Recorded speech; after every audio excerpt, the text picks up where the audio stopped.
All right, everybody is unmuted. Welcome, everyone, and happy to have you in the stream. My name is Obsidia. I'm the DM of this campaign. We're back after a little bit off. Coming here after we working and twerking. We're going to be doing Tuesday streams going forward for the next several weeks. But yeah, as is tradition, we're going to do round the table introductions before a brief session recap, and then we're just going to jump right back into the shit. So, first off, we have Beatrice. Hello. My name is Beatrix Bunny. I'm a taxidermy jackalope brought to life by the power of love and slightly mad science, and I am a variety streamer focused on roguelikes, digital artwork, and RPGs. I also run a tabletop campaign with Obsidia, actually, as one of the players, that is using the Deadlands system, which is Wild West horror. So if that's your thing, check it out. Hoping to get started on a second campaign, which is going to be a crime and heist story using Changeling the Lost, set in Las Vegas. Looking forward to whenever my players are stable enough in their day-to-day lives that I can actually start that for them. Uh,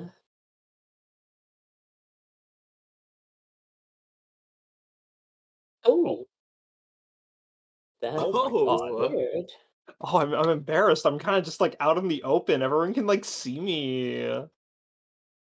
Damn. Hold on, let me get the hijab on. I'm sorry, ma'am.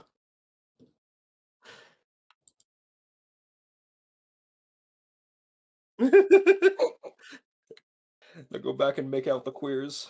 Oh, I think Reactive Fugi is just down. Oh yeah. Oh, Oh, that's what Well, I see. Feng. I Second. love it when my Oh, cosplay melts right when I'm yeah. entering the con. All right. they doxed our Discord profile pics. Oh, no. Oh, I Uh, think I think it's the back up. servers are like flickering. The lights are flickering. Yeah, Yeah. we'll flash in and out. But yeah, in this campaign, I play Feng-chen Wong, a hobgoblin artificer, future benevolent overlord, and currently about to be a very beleaguered team medic, because no one else knows how to heal in this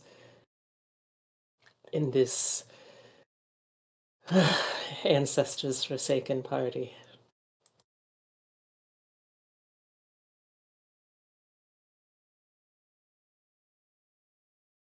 Yeah, who needs healing? Healing's for wimps. Anyway, I'm Maris. I am a celestial dragon VTuber. I'm on a wee bit of a hiatus, but I'm slowly coming back to streaming with D&D streams such as this one.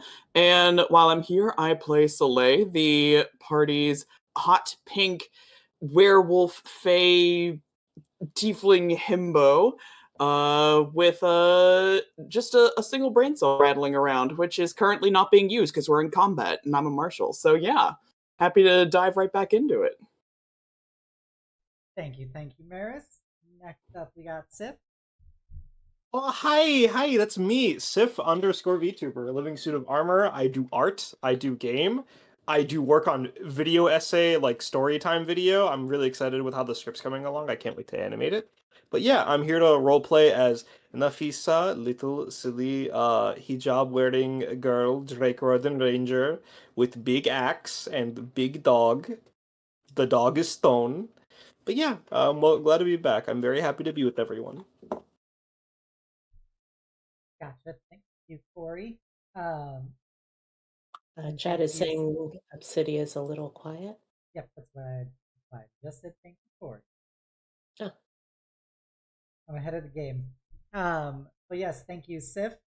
Last but never least, we have Laylee. Hello, everyone. My name's Lily. I'm recovering from a cold, so if I sound a little different, that's why. But I'm an aspiring artist that draws a lot of D&D stuff. and I run my own campaign, Mistwalker Spectrum of Eternity. The first 10 episodes up on my YouTube.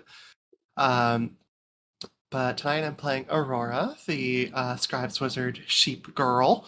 We're going through it, and I'm sure there's still going to be more trauma on the way. So, yay!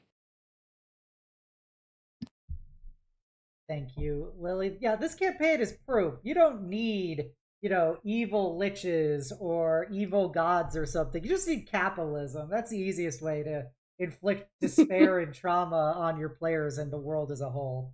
Uh, but thank you everyone. Previously on Nexus Forlorn Legacy, despite it being like I think 2 years since we played it, I still go previously on Ashes of the Everon Ashes of the Last War. Nexus Forlorn Legacy. Our heroes spent some more time unwinding in the Druidic Grove in the city of Shanjin, the city of light in the northern Solari Empire, overlooking the Empress's Veil, a massive magical barrier encapsulating the entirety of the goblinoid homeland that was rendered a radioactive wasteland by a Solari emperor 500 years ago.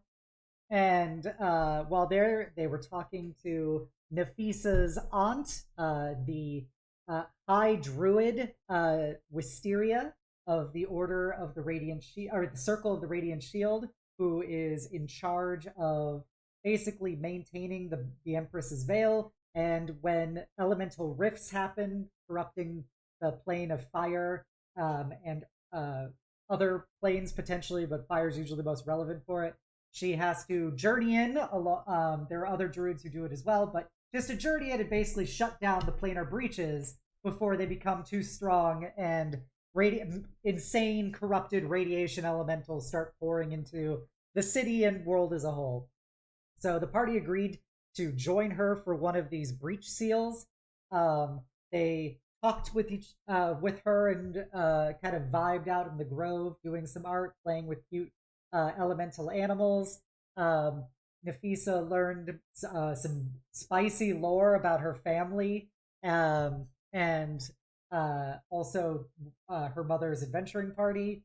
And Wisteria reiterated the real hope maxing smile core philosophy that she feels is not really appreciated by most adventurers.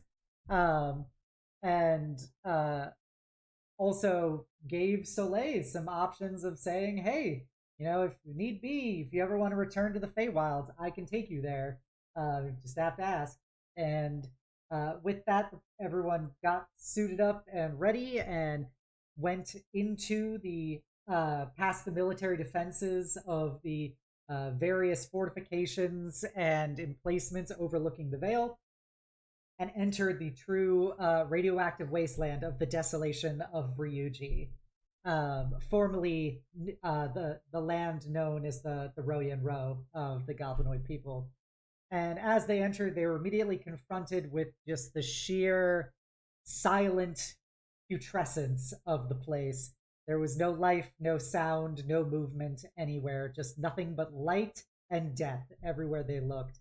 There were no bodies lying around. Occasionally they would see a skeleton, but they also saw thousands of blast shadows against various objects of people who were apparently instantly immolated by a great radioactive blast as they wandered through the ruins of goblinoid cities that were once capable of holding perhaps millions of people, but now stand entirely empty. And the sheer weight of those ramifications and the fact that by Feng's own estimate, all of the spirits of the goblinoids here never joined their ancestors because of the presence of the Veil keeping in all the planar energy here. And so presumably there's a lot of people just trapped here away from their families spiritually for all eternity. And that caused Feng to just lose her shit and vomit on the side of the road. And everyone just kind of very quietly continued on through this until they reached the breach. And as Wisteria flew up with her trusty fire spirit Tayo, the big or the small fire red panda, who then became a very big fire red panda. She started closing the breach as elemental spirits began pouring through, and now the party is fighting a giant radiation elemental as it is summoning various blast shadows, the spirits of dead goblinoids and stuff, to assail the party in its madness. And so with that, we will switch screens. Bjorse, a funny spell name. Yep. But, and essentially I'm going to try and ping the two here. So they'll have to make dexterity saving throws. So the two next to you, sorry? Yeah. Well, the two up and to the left of me for now. Okay, so you're keeping the one to the right of you. Mm-hmm.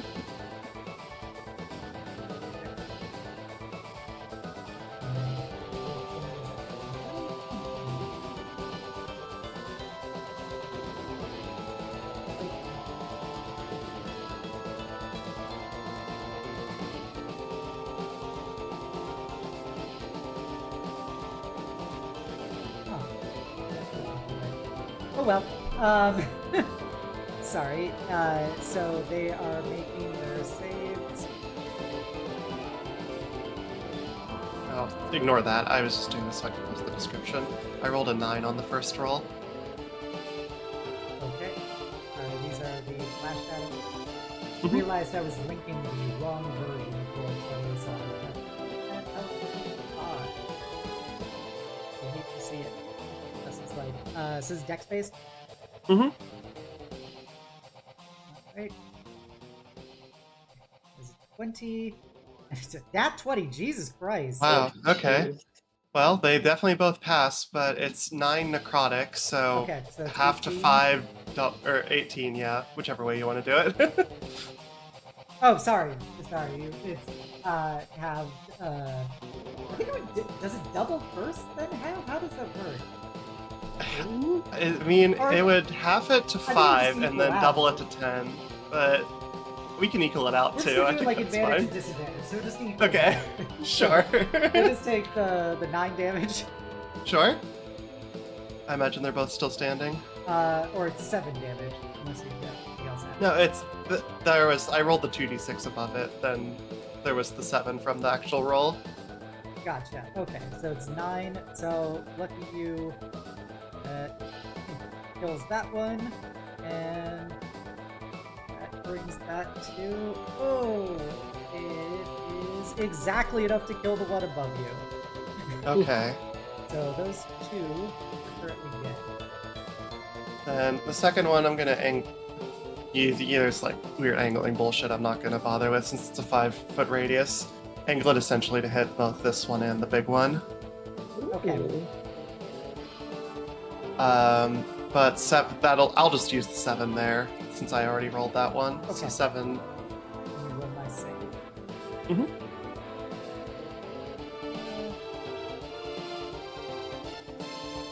Oh my god. Wow. The elemental fails. So Yeah, it takes 14. Mm-hmm.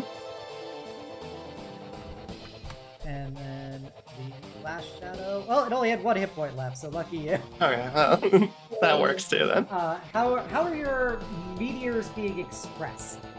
Yeah, so she essentially just like paints because it summons 6 of them in total. Uh-huh. So essentially just like 6 orbs of like black Icarus energy above her that kind of like is a bit monochrome with a bit of white spots coming through in the same way that the Raven Queen's magic was, because this is necrotic energy, therefore manifesting like void energy.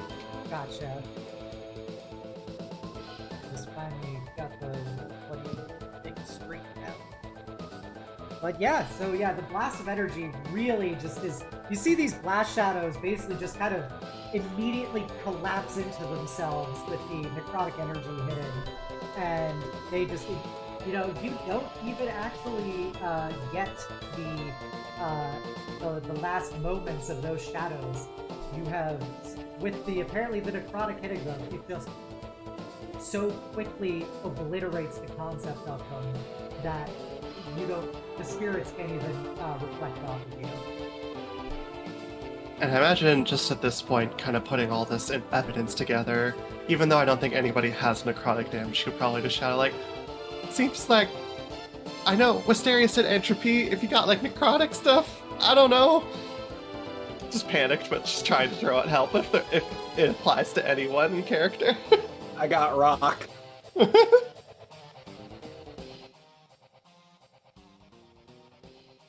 That's it, I'm not moving. Okay.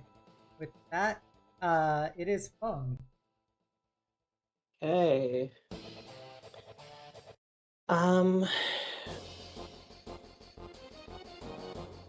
Alright.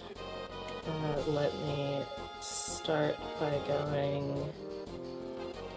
Can I move... Oh gosh, I'm still, for some reason, an image instead of an icon, but if I move here, is that provoking attack of opportunity? 1 second, sorry. Could you redo it? If I move here... Everyone... Oh, if you move there, let me...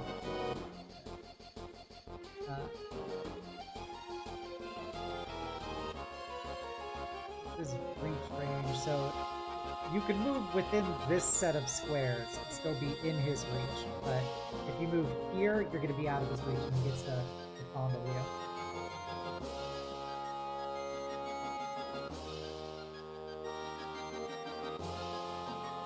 What, do you still wish to move there?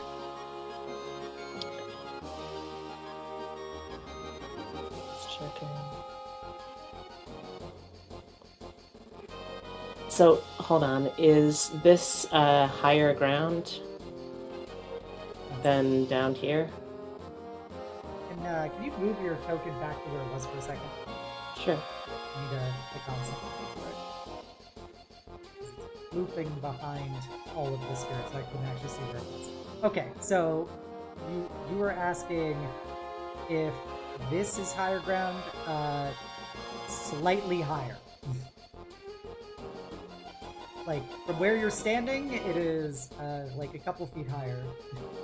Because you're kind of in the junction point of two different, like, height amounts. It should not be, like, a meaningful height difference for anything. Okay.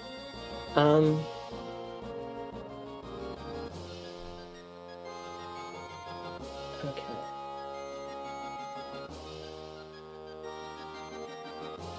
Can I Can I go for one of these boulders? Okay. Want to move on top of one of the boulders? Yes, but am I able to do so utilizing my arm? Oh, you want to grab the boulder and pull yourself? Mm-hmm. I will say you could do that. Make an attack roll if you're gonna do that. Okay. If you miss, it's basically just it was too small of a boulder and just you pull it to you instead. Makes sense. All right.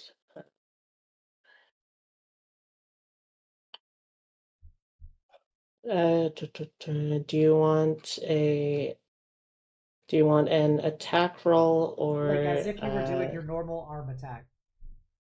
Oh, okay. Okay. So you can successfully grab a rock and pull yourself.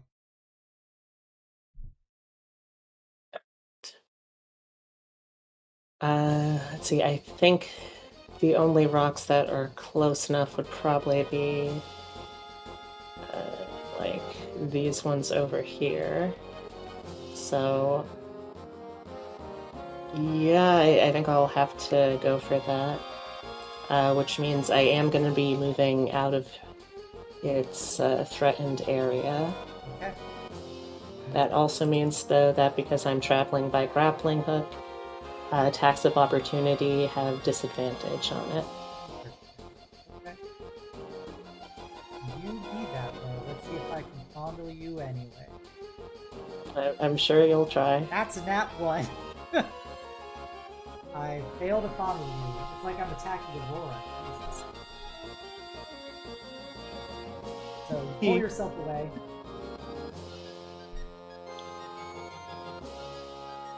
Big tendril of radioactive energy tries to lash around you, but it just falls short as you zip line away. It slips, and even though you can tell, even without a face, that it's trying to make sure no one saw it, but everyone saw it. It embarrassed itself in front of the shades. Alright, let's try and help out. So does that count as an attack then, or? By the elemental? Oh no, no. Thing? Yes, it would count as an attack. Alright, then I'll just use my other attack to try and free up Aurora here by typing down that one.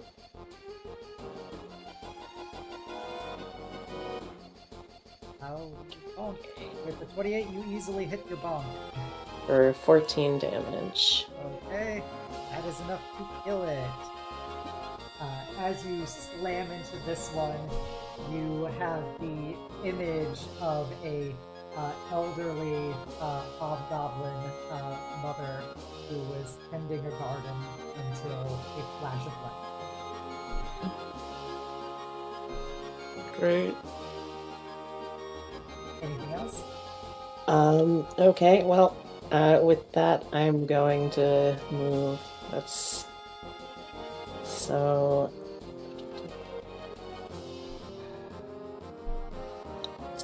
let's move 5, 10, 15, 20. I want to stay within Aurora range because I feel like she could potentially go down, but let's do 25 because I'm looking at how hurt Omega's looking, and I want to be prepped for that too. So that was 30. That's my turn. Okay. A radiation elemental. So it starts off by summoning in some more flash shadows.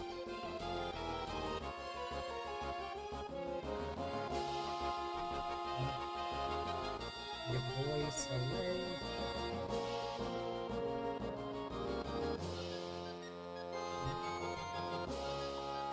Fizzle.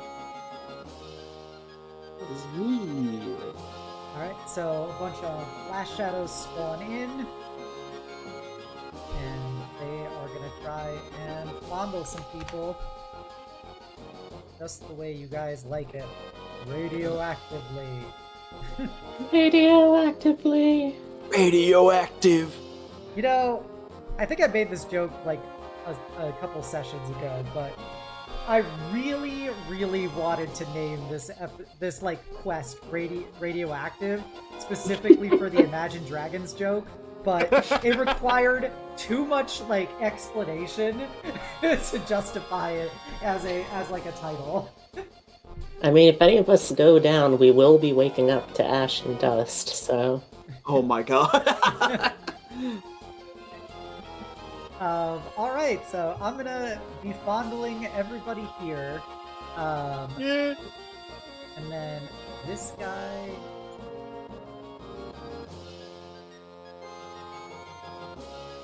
Fall the lava. Haven't fallen the goop. It floats, it's a shadow. Aww. Moves 40. It's also literally radiation, like undead. It is immune to the radiant damage of the goop. Alright, so it's gonna move over to get into melee with Nyx. And I begin Operation Fondle My Friends. So, Nafisa, you get to go first. Yippee! 2 of them are gonna try and fondle you. Yeah. No. A 23 Yes! hits you. Do you wish to use your reactive on this, or reaction on this, or save it? I think it before I looked at radiant damage, I think. You do know it is going to do a blast wave at the end of this turn, so you have a I'm chunk trying of to- damage awaiting you at the end of initiative. I'm just trying to remember what the damage types are, since like there's fire and Generally, radiation. things do radiation or radiate. Sorry, radiant or radiant and fire damage. It depends. And I will hold off. Okay. You take 12 radiant damage. Doesn't it? It lingers throughout the rest of the. I had Round. to change it because I realized it was too good. Okay. So it ends at the thing that the turn or whatever that caused it. So if a bad guy is attacking you with a bunch of attacks, it will end once the bad guy is done attacking you, for example. So it's only for like that attack. Okay, then It's only for that set of attacks. Like if a bad guy has like 2 attacks, it'll apply to both, but it won't go past that. I'm trying to. I realized it was too good when it was literally going. You could just use it every turn until the start of your next turn, and then you do it again until the start of your next turn. Got it. Then I will use it here now if that's okay. Okay. Up to you. Okay, thank you. Just making sure because that 12 is scary. So you take 6 radiant, Mm-hmm. and then I'm gonna fondle Nyx. This is your friendly reminder, chat. Some of these abilities are homebrewed and require experimentation on me to figure out how I want them to work. I am curious to see what your backup plan is when we all go down at the end of the round. I roll a nat 20 on the death save. Come on, It's that D. easy. Alright, Nyx is Oh, getting no, I fondled don't! for 11 radiant. Can Nyx No, Nyx use doesn't her- have that ability. Nyx is just a part of your class. Oh Yeah.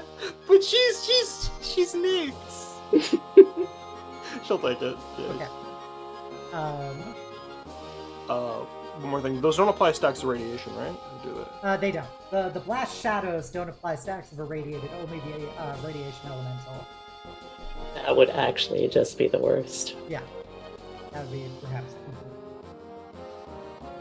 Well, Aurora, I'm gonna fondle you. Okay. Come on, roll better than you guys have been doing against Aurora. A 16? Does a 16 hit you? It does. You wish to take it. I'm probably gonna go down to the blast wave. So, 14 radiant. yep, I'm absolutely going down to the blast wave. Fung, I'm gonna try and fondle you. I lost concentration. Oof, oof. Oh, on meteors? Yeah. That reminds me, Nafisa, please roll a concentration check for fairy fire. Oh, you mean B? You mean Feng? Yeah. Oh yeah, 'Cause sorry. I didn't B. cast that. I forgot to cast it. Yeah, I'll do that. Let's see. Well, you haven't taken any damage yet, B. Does a 19 hit you, B? Meets beats. Yep. So, you will be taking damage, which is 10 radiant. You wish to do anything, or you have half because of your radiant armor. So, it's 5 radiant for you. Please make a concentration DC 10. Okay. You're quite good with a 24. Soleil, I'm gonna try and get my hands on the Bara. Yep. Yeah. That is 17 radiant damage. Alright, Omega. I can fondle them. That's gonna be a hit and a miss. It's only 7 damage. Thus pushing them to 10 hit points left. Lily, I'm just thinking about that moment we had in Comet Tales. Yeah. Where you were just saying, it really sucks being the only healer. It's super stressful. I mean, I healed myself 20 points, but I lost it all in one hit. These guys are very garbage. They just hit hard. That's their mechanic. They're very easy to kill. We are literally being nuked. Yep. Soleil, I'm gonna try and fondle you with the big boy on the. Alright, first touch. Nope. 13. Second touch. 14. Nope. God damn it. Wait. What are you doing there? I had, you should be thankful that it is not moving, because I'm like, I could just move it through you guys. Yeah, that'd suck. But everyone is still within a 30-foot range of it, so it's good to hold tight. Alright, Omega. Omega tragically gains another stack of irradiated and has to make their con save.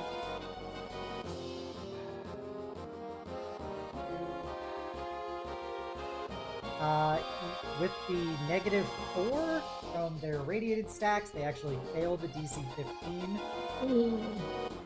And will take 16 damage! Oh. Alright, so we're gonna... This is special. We're gonna have a little moment of jazz music stops. Uh-oh. So, as this giant radiation elemental is trying to grab Soleil in its massive radioactive claws, it is just pulsing, thrumming with radiation. And you see that, like, Omega's been destabilizing throughout this whole fight as it's just, they've just been getting saturated with rads, basically. And their form keeps glitching out. And at this point, you actually see Omega just, like, does kind of like a fountain effect and then collapses down into a puddle of sand.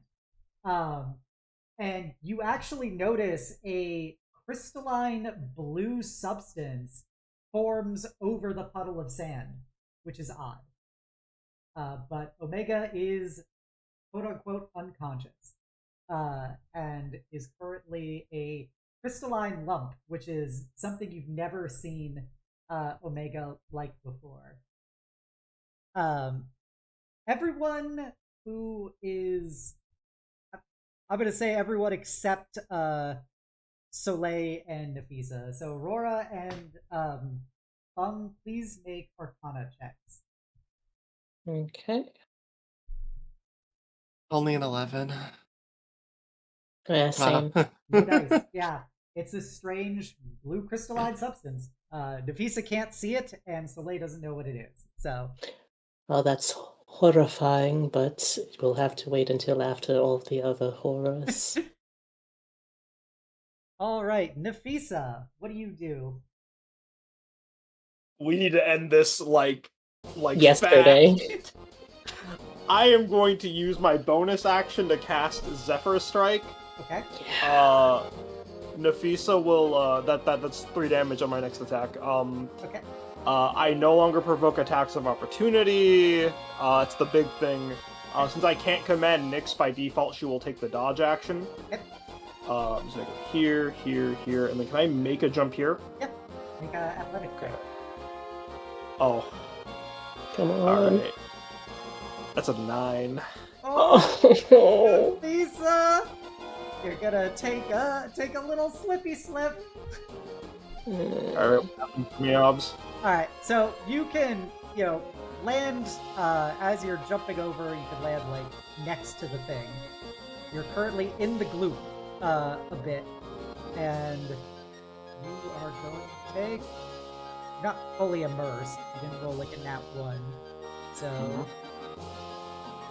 you take 11 radiant damage as you slip and fall into the sludge, and you just feel your skin begin to start, pussing and rupturing sores as tumors begin to form on you.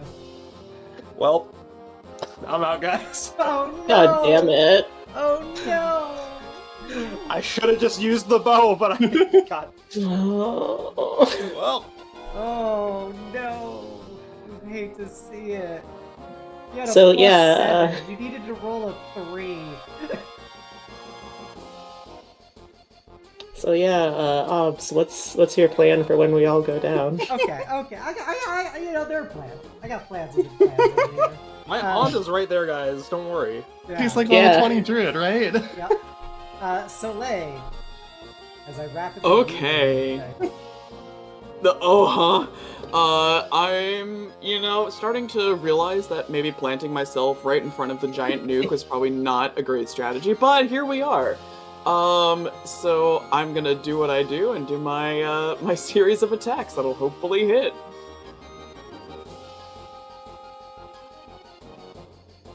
Whee! Alright, give me a second. Alright, out of the stack. You said con save? So 20 minus 5 for 15. Whee! Okie dokie.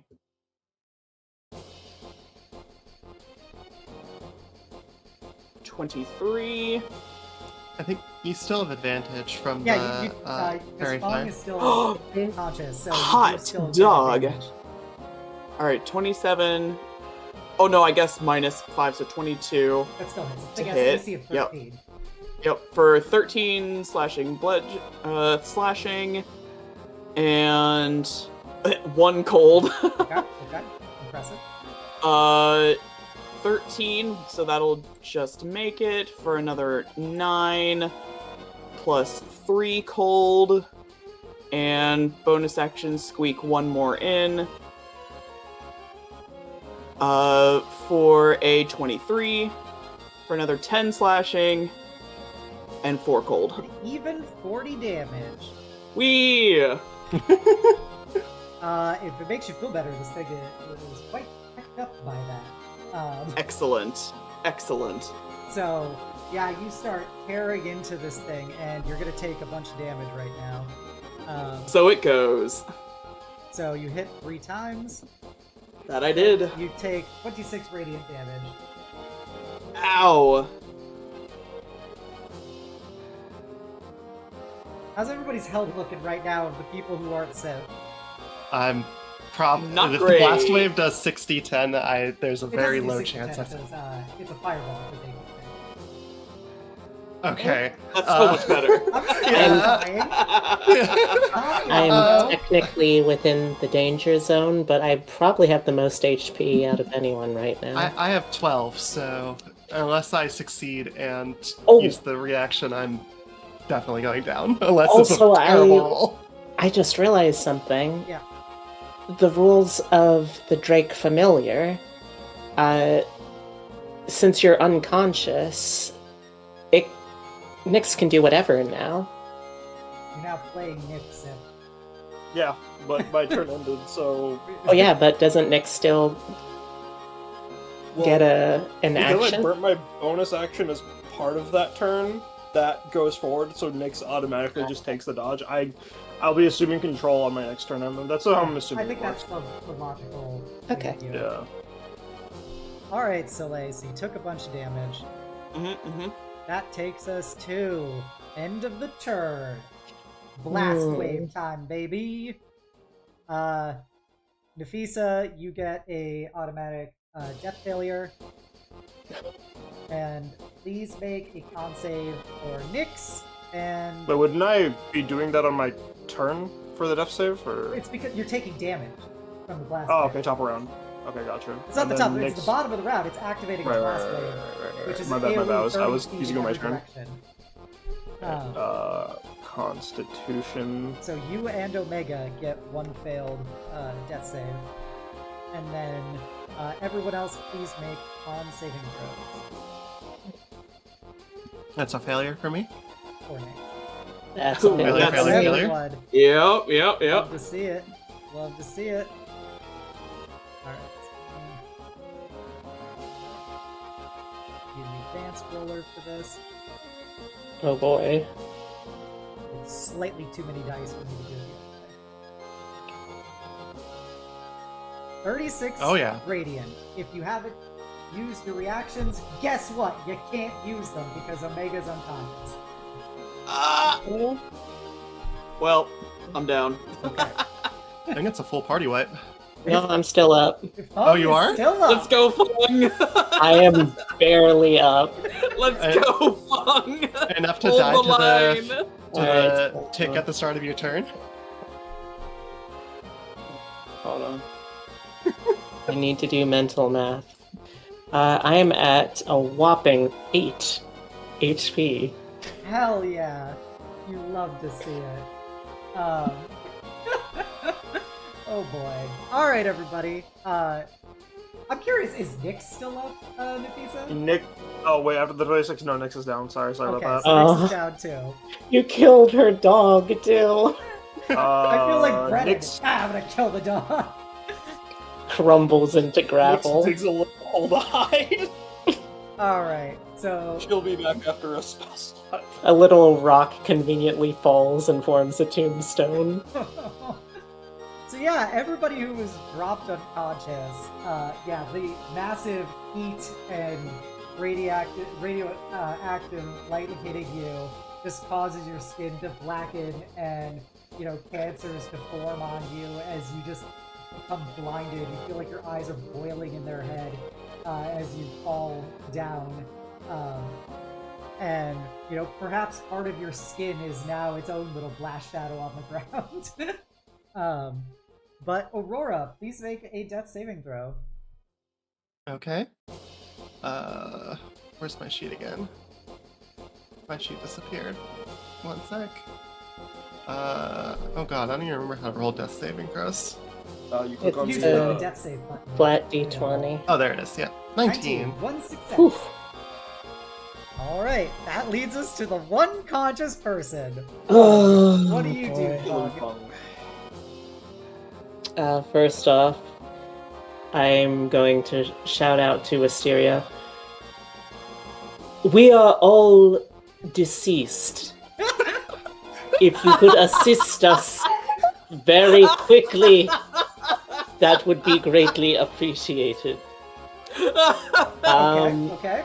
And then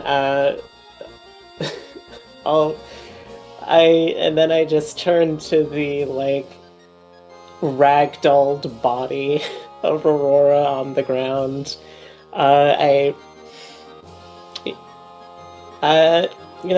Lily, give me odds or evens.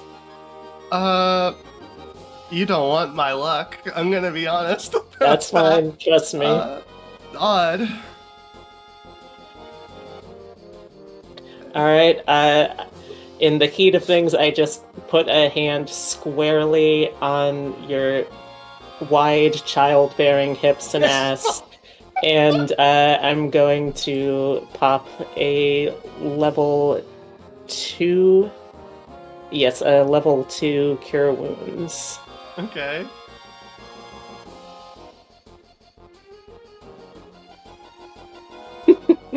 It's 10 HP? Yeah?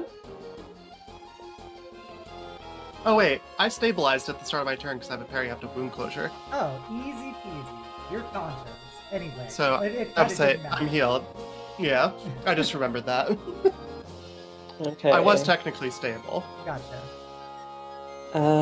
Let's see, and with that, let's just go... Let's just try and move further away from the radiation that is just constantly seeping out. It's gonna be coming after me anyway, because I'm the only one up still.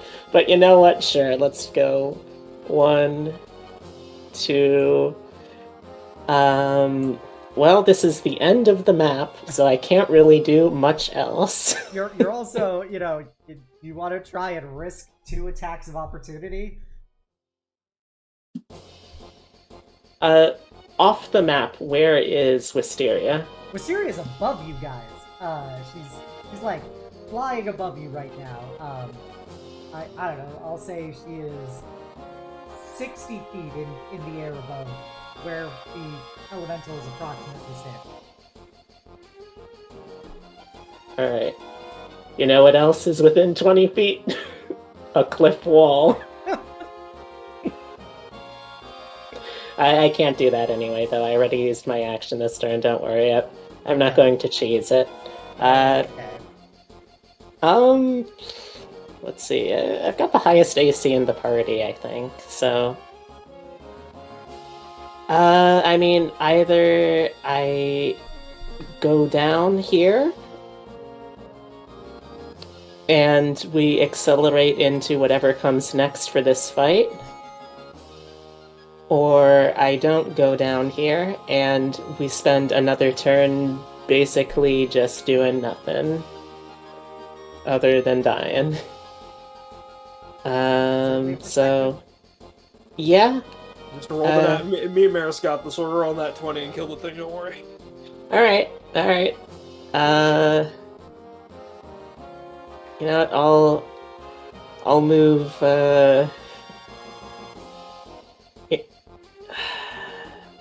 Yeah, you know, just to get out of the nuclear fallout zone, the 30-foot radius. Let's just move one more square. I'll take the attack of opportunity. Okay, you do know the thing can't move forward. Everyone around it is currently unconscious. I know, but like I'm giving myself at least the 6 seconds where I'm not going to be racked with horrible tumorous pain. Well, it rolled a nat 20 to hit you, B. Cool. Alright. I don't know what to tell you, man. Look, the dice are telling a story. The story is every one of us eats shit. You take 21 radiant damage. Alright, I'm down. Okay. Alright. I just like Aurora becoming conscious again. You Run see- away! You see It B, just gets slapped! yeah. You see Fung after she heals you just keeps on moving and just this blast shadow just lashes out and just fucking sticks a radioactive hand like right through her spine and just her lungs are now just rupturing with fucking tumors. Okay, but no trauma to heal from this. very important. What does the blast shadow see when it downs me? It actually, what's going through Fung's mind right now, as before she falls unconscious? You know what? I think her last thoughts are, well, this still feels better than the first time. All right, the shadow is unresponsive because it's essentially a non-thinking being. But it does experience that in turn.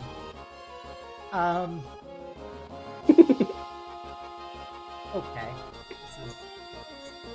Yeah. Yeah. There's certain things. Aurora is still conscious, so. For now. Yep. I have to roll. The rock. Oh, he will get his blast shadow or blast wave back at the end of the turn. Okay. But so at the top, he's gonna summon some blast shadows. I guess I'll only do one because you're the only one who's conscious right now. So I feel like it'd be unfair to keep summoning them for every member of the party when you're the only one conscious.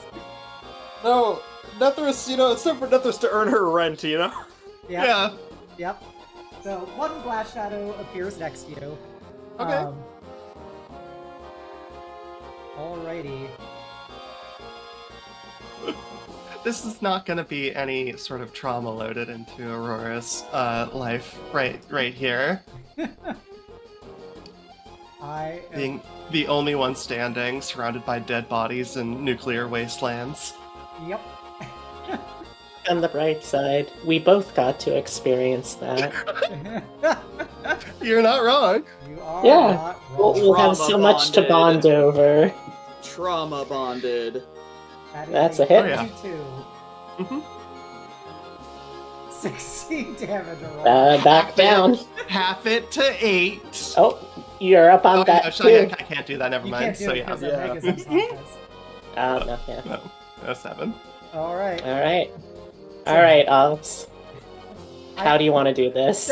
I'm not gonna God. do that. I have to do some things before some Let other us things roll happen. death saves. Just Yes, let me roll Nethris. Nethris is gonna inflict wounds level 3 and just pop the balloon. Alright, so There was a Omega balloon? passes a death save. So that's one failure. Nafisa, make your death save. Roll that nat 20. Be the playmaker you wish you were. I'm a punk rocker. Yes, I am. 13. You succeed. You're So- a moderately... Punk rocker. Soleil, I believe in you. Thank you. Thank you. That's a 10. You succeed at least. If Wee! if I may, Yes. I imagine just seeing the situation. Yes. Aurora, as she goes down for the second time, seeing all the bodies of the friends that she's made, would probably call out to the Raven Queen. Okay. Okay. Noted. I'm gonna do a quick little cosmic luck check, Aurora. Okay. Please, Divine intervention, let's go! please roll a d4, and which do you wish to be the more pro Aurora roll? It's an odd or an even. You can choose to have someone else roll if you want, because you don't like your own luck, but... Well, I succeeded the last one, so I'm actually feeling okay. Okay. It was odd. I guessed odd last time, so let's keep that luck rolling, right? Yeah. So odd it is. Yeah. Roll your d4. Odd It's it odd. That's is. an odd. All right. I am going to say, Aurora, Uh-huh. how do you beseech the Raven Queen? What is your moment of panic in this? What are you thinking, projecting, saying, etc.? I imagine there's like a solid, we'll call it solid, like 5 or 6 seconds that she's conscious for, after getting brought back up by Feng and seeing Feng go down again, looking through the landscape and seeing all of her friends are dead. Or dying. And just panicking, seeing like Nefris's shadow is very faded because of the sheer light pollution in this area. And it's just like her mind goes back to the time in when she first moved into the UFAS and just asked, and it says, to echo the exact phrase of just like, I really need that guardian angel, before she gets slashed back down onto the ground. Okay. As you say that, kind of hold out your hand as if reaching out for somebody, you begin to see some black feathers descend from the sky across the battlefield before you go unconscious.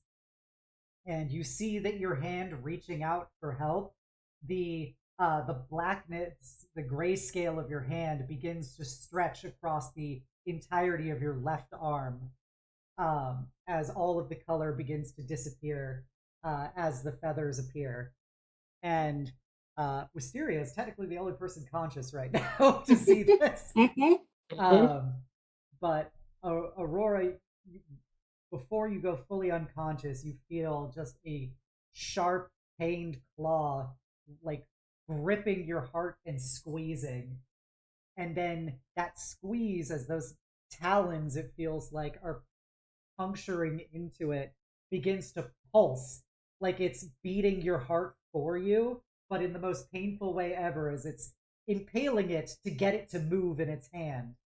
And as you do that, you see the giant winged figure of shadow pull out of you, as Nethris is in the form of a very somewhat dark guardian angel version of herself, as she explodes outward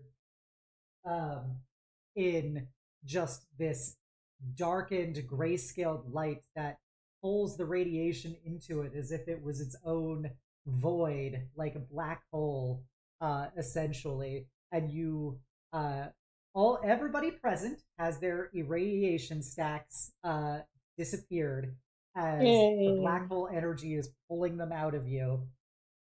And then in turn, each of you feel those claws burying into your hearts and getting them to start beating again. as you suddenly rush awake and just black ichor starts pouring out of your mouths as the radiation is, being forcibly ejected out of you. And everyone here may note a single part of their character that is now also grayscale. You can choose to be a hand, a leg, or a foot, an ear. I don't know, whatever you want. I'm leaving the design element up to you guys. Mm-hmm. But and with that, all of you are restored to half health. Okay. As each of you feel something you once cared about has been forgotten. No, no. You could decide what that one thing was, but it should be something substantive and something of meaning to your character. And this is not something our characters get a choice on happening, right? No, this is something that you as a player get a choice on, but your characters do not. Aurora beseeched a pseudo-divine intervention, and there are consequences for that when you're not a level 10 cleric. Does my dog come back? Yes, your dog comes back too. Please don't forget your dog. Oh God, what is Nix? I'll put something on it. You didn't think about that. Nix is already gray though. Yeah, it's true. Whoa, hold on. Wait One till of her body parts goes we're technicolor. Yeah, and Sif can always have her reflect whatever Nafisa has, since they're two halves of the same soul. But it's up to you guys what you do with your design elements. It's up to you guys what you decide your one memory is. The dog doesn't forget anything because the dog is just a dog. But all the players forget one thing. All dogs go to heaven. All dogs so they're safe. go to heaven. But you are suddenly, conscious. You are standing. You have been touched by a Fey Queen, and Aurora. Nethris is fully manifested in this shadow angel form, gripping you like a fucking JoJo stand. All of your spells for the rest of this battle will be necrotic, and you will treat all of them as if they are empowered. So you can reroll ones. Okay. There you go. Okay. So all of that is what happened to you guys. Spicy. Because of that, I'm going to say it's not blast waving you this turn. But we will. We all go right back up. Yeah. So you guys are back, except surprisingly, Omega is not back. Omega is still this blue crystalline mass on the ground. Oh no. Omega forgot how to manifest. This is... Okay. So with that, we go to top of the initiative. That is Aurora. All this shit just happened, Aurora. What do you feel? She is kind of... I think she's really confused at this point. I don't think she's noticed any of the party members have like a gray piece of them or anything like that. Probably, except for Soleil, a lot of them were wearing clothing and armor and stuff. Yeah. So, but I don't think that's important right now. I think she sees Nethris in front of her, like fully manifest and arguably the most like true form that she's ever seen. Yeah. And just probably, I'm trying to think of a way to make this make sense besides just like, this is a wish, but I think in the same way that she can move Nethris, she's going to sort of like think, and Nethris will follow. I'm going to have Nethris manifest right here. Okay. And I'm going to cast Inflict Wounds at 3rd level. Okay. Now, please fucking hit. You have no stacks right now. Yeah. It is technically not fairy fired anymore because Feng went unconscious. Right. 17. That will hit. And it didn't like ask for the higher level, so I will roll the 5d10 here. 25 doubled to 50. Ooh, doggy. Nice. I have a very important question, Aurora. Yeah. How do you want to do this? Oh my fucking god. Oh, we were that. I mean, I don't know. 50 You did damage is a 50 lot of damage damage. to it. Yeah. It had Not close. 150 damage. It had 200 hit points. I can't believe it. Aurora kills Stall after making us all lose parts of our character. Wow. God.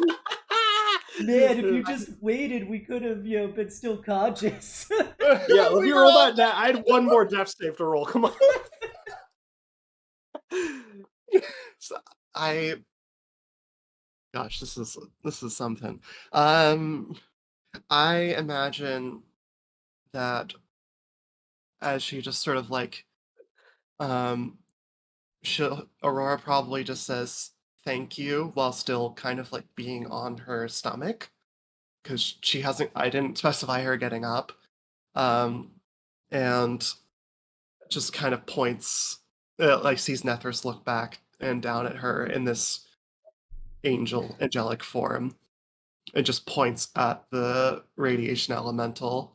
Nethris, without a word, just kind of disappears before reappearing right in front of if there is like a facial area of this entity, Mhm. and just puts a hand out, just sort of gathers a bunch of white and black monochromatic energy, gathers it around it as it sucks it all from like the color of the goo and everything in the area into that one single point as she just unleashes it, basically causing there to just be a massive hole through it as the rest of it begins to dissipate. Okay. So yeah, this, dark angel Nethris reaches over through this thing's head, and this just entropic void going through this thing, and you just see the elemental just starts decaying and like crashing into Nethris's almost, shadowy talon-like hand going through its face, as if the entire body is collapsing inwards, as if it was going towards the center of a dying star, around Nethris's talons, as this thing just collapsing in, the elemental matrices being consumed and undone, and pulling. You see all these blast shadows in turn are drawn to the gravitic weight of this entropic energy, as every being that was present here, aside from you guys obviously, is just decayed at such a rapid atomic rate that they're as if they were never here. And this massive angel, after consuming the light, turns to look at Aurora, and those large, glowing violet eyes just stare at her. And you see the form begin to dissolve away. The massive raven's wings collapse back into Nethris, as Nethris's shrinks and becomes less monstrous and animalistic looking by comparison, back to the more refined Shadar-kai Fae that you're used to. And then she dissolves back into a shadow and slides across the ground back onto Aurora, and is a barely there shadow, as if a massive part of Nethris was consumed in this effort. And with that, we come to the second most important thing. The victory music. We did it! We saved the city! You, Nethris. All right. With that, God. it's really funny. I was going to have Wisteria cast a spell to heal you guys, but I appreciate Aurora jumping in on that. Yeah. Aurora absolutely would have done that. Yeah, I believe it. Yeah. That was in character. I can't be mad at you. I am mad at Aurora, though. This is good for development. This is culture. I consider that Aurora went down, got back up, saw that everybody was still dead. No idea how much time had passed. If there had been something else going on, she just made the call. And Aurora's really good at making decisions under pressure. Yeah, especially when it involves the Raven Queen. Yeah. Anyways. But yeah, and so with that, you see up in the sky, Wisteria, there's this like massive swirling vortex of druidic magic floating around her that's tearing apart various blast shadows and elemental beings that are trying to claw at her, as she is collapsing in this massive breach as like fiery vines kind of rupture out of her around this tear in reality and are just slowly cinching it closer and closer until finally it collapses in on itself with these vines kind of consuming themselves, and the breach explodes out in a you guys are too far away to be affected by the wave of elemental fire coming out of it, and a large, no, I would say large, a floating like crystalline stone appears where the breach was, of like green and firelight and stuff, and it floats over to Wisteria and just kind of descends into her hand as all of the blast shadows, whatever was sustaining them, is now gone, and they all just disappear as if they were never there. And she will fly down very quickly and look at all hecked up versions of you guys, and she is going to bust out a level 8 mass cure wounds on you. Because she is a 16th level druid. Thank you, Auntie. So it's 8d8, I think. I don't know. We're gonna say it's 88. So that is 36 points of healing to everyone as your wounds cauterize close, but in like a really friendly way, a loving druidic way, as the like just searing heat for only the splittest of seconds before you're just filled with like a very positive warmth as the tubers are purged from your bodies and stuff.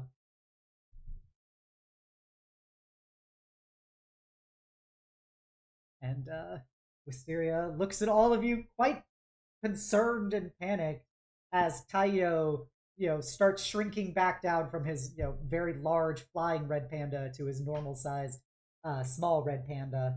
And she looks at all of you after she casts the spell, and I'm so sorry.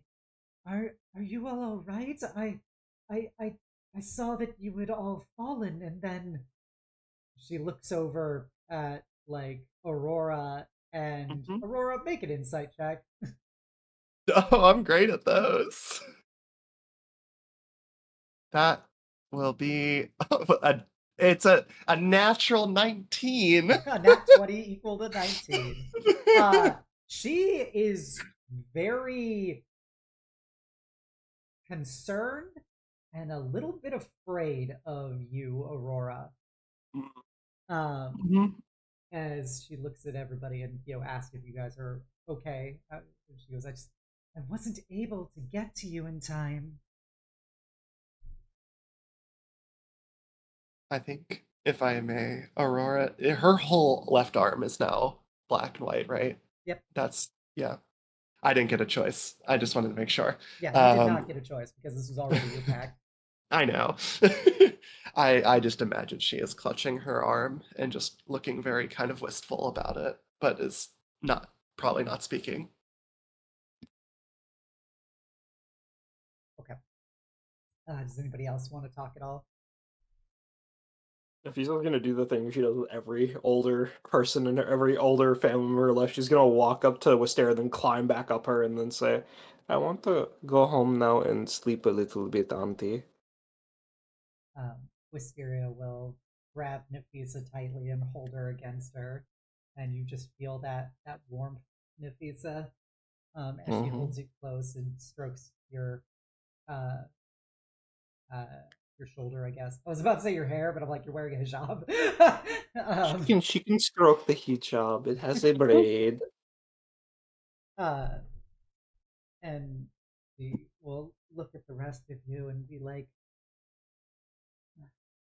thank you all so much for assisting me. I'm so sorry that it did so much to you. Well, I suppose better us than someone else, but it got done, right? Everything you wanted. Um, yes, I was able to seal the breach and purify the elemental tear that had occurred, but that means so little in comparison to your spirits and your bodies.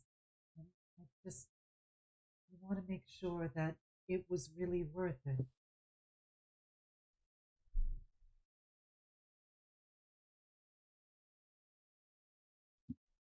Well, I mean, and I just realized we didn't bring Omega back up Yeah, Mega's still yet. a Well, we crystallized got the rock. mass cure wounds. Nafisa, Oh. make an Arcana check.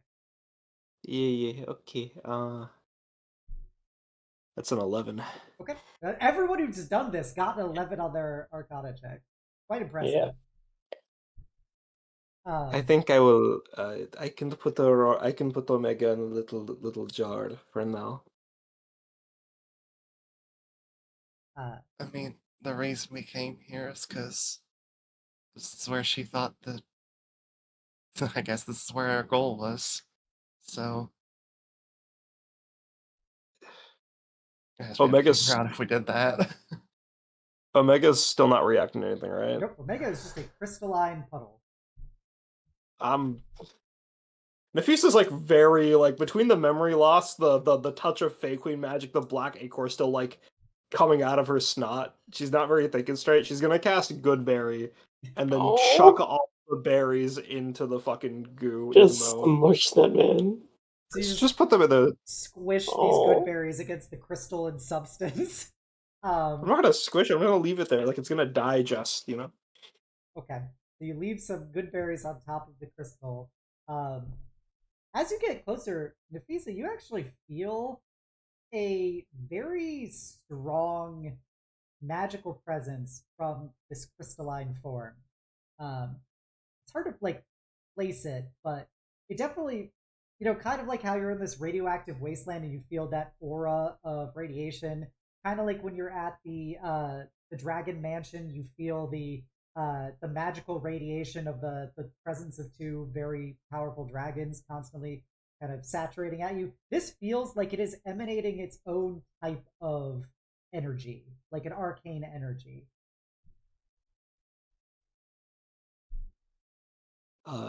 I think Omega is still maybe Omega's doing their thing right now, and like Luffy's just gonna like kind of absentmindedly try to like poke the crystalline puddle. Right? You touch it and you feel quite the like sizzle of arcane energy as you connect with it. With that, I will you kind of like recoil back as like a little blue like static electricity jolt of light hits you, and I am gonna roll a quick d20. My fingers in the death save button. Don't worry, Obs. Good. Nope. But it does appear to like, as opposed to normally Omega is kind of a puddle like sand. This is just if you were to glass a puddle. So, but it is definitely something that's reactive in some way, shape, or form. But you are not privy enough to the arcane physics of this to know exactly what it is. But it doesn't seem to be inert, I guess. So perhaps Omega is still in there somewhere. What should we do, you guys? Should we wait for the Omega to reconstitute, or should we just try to like pick her up and bring them back, or?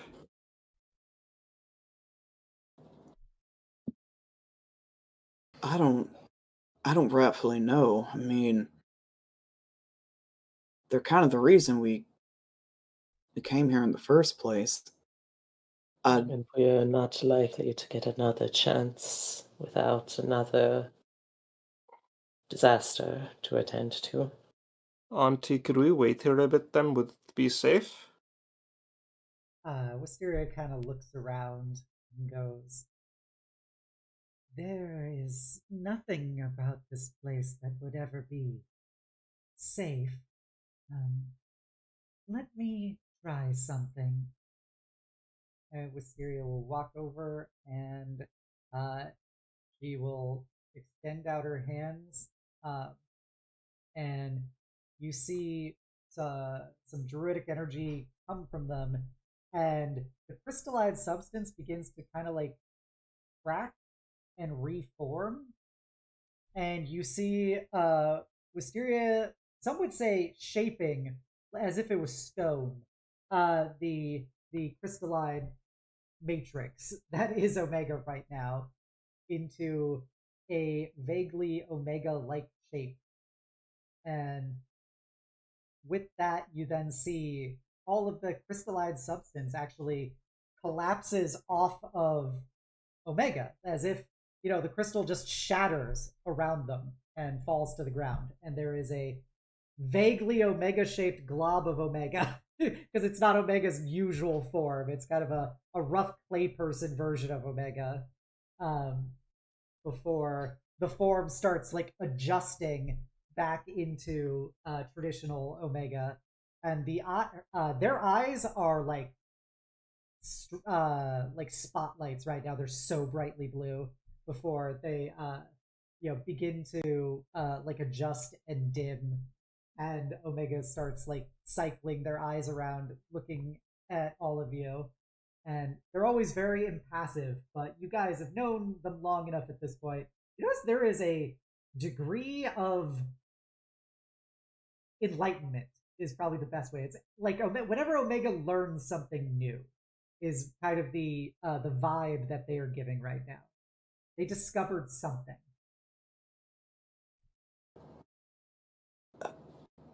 Hey, Omega, you good? Can you talk? Omega turns to look at you, notices the new grayscale part of you, and speaks and says, "We feel as if we have discovered something, but we do appear to be," and they move their hand and stuff and shape it into a couple different like shapes. You see one of them appears to be a chocolate banana, one of them appears to be a like a little like pokeball, and then it goes back into just Omega's normal hand. And Omega says, "We appear to be ambulatory still."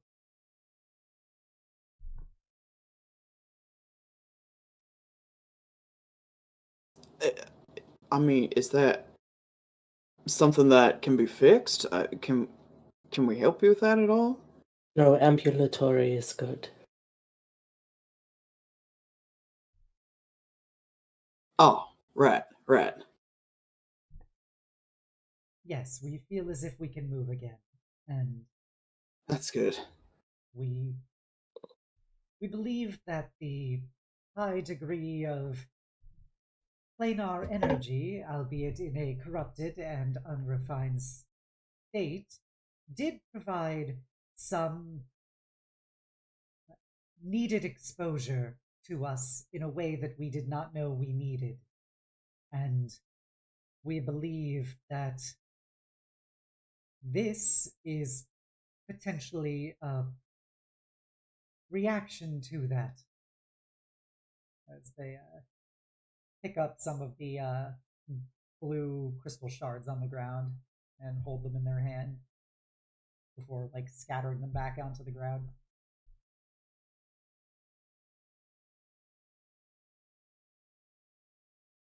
So does that mean we can go back and like sleep for like, I don't know, maybe like another 100 years or something? We believe that would be incredibly ill advised. Many of you would be dead in that time. Don't worry, we'll be careful. Come, Omega. Like, Nafisa's very, like, confused and tired right now and is just gonna walk up and try to pick up Omega and hug her. You walk up and pick up Omega, and yeah, they're still there. They're still heavy as hell, quite dense, but My back. they allow you to hug them, and they extend out their arms in a very awkward mimicry of you. Thank you, Omega. We believe that we have So, discovered what we needed. We can leave now if need be, unless you wish to spend more time here. no. No. It would be better not.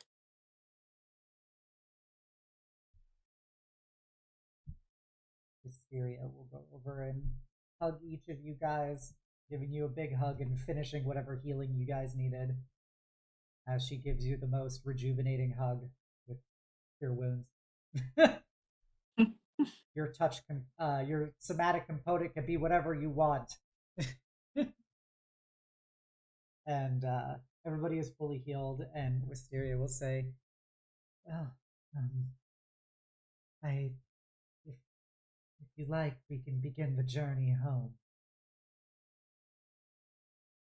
Yeah, I think we've had our fill of this place. Me as well. With that, we will start herding you guys back the way you came. It does still take.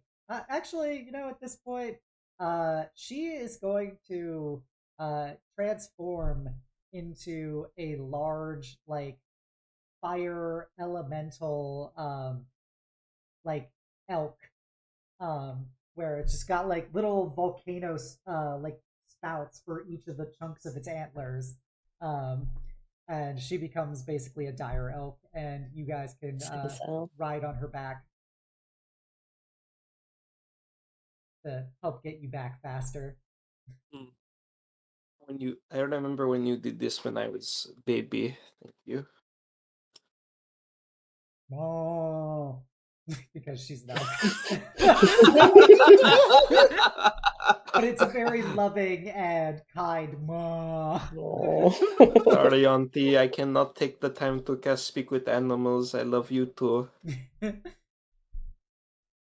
And Tayo will go back to being large size to help everyone else ride on top of him, so you guys can fully pad back to town. So it's still a few hours. It's just basically cut the time in half by now being transported.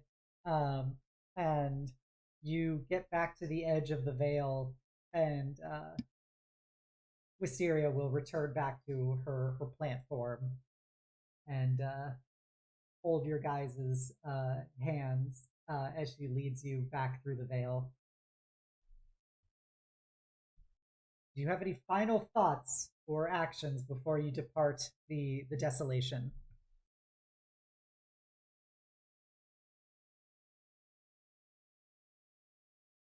No, I think we're ready to go. As you return to the Empire, into that like dead zone between the Vale and the fortifications, you guys feel it is ludicrously cold. Possibly just because it's a contrast to the constant searing heat of being in that radioactive wasteland, but the normal world feels almost Arctic by comparison. And so it's definitely a bit of a shock to start shivering after all that heat and pain.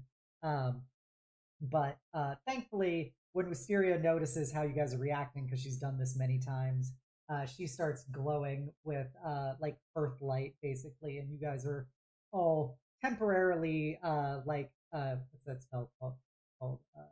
Endure elements or whatever, the temperature version, not the elemental resistance version.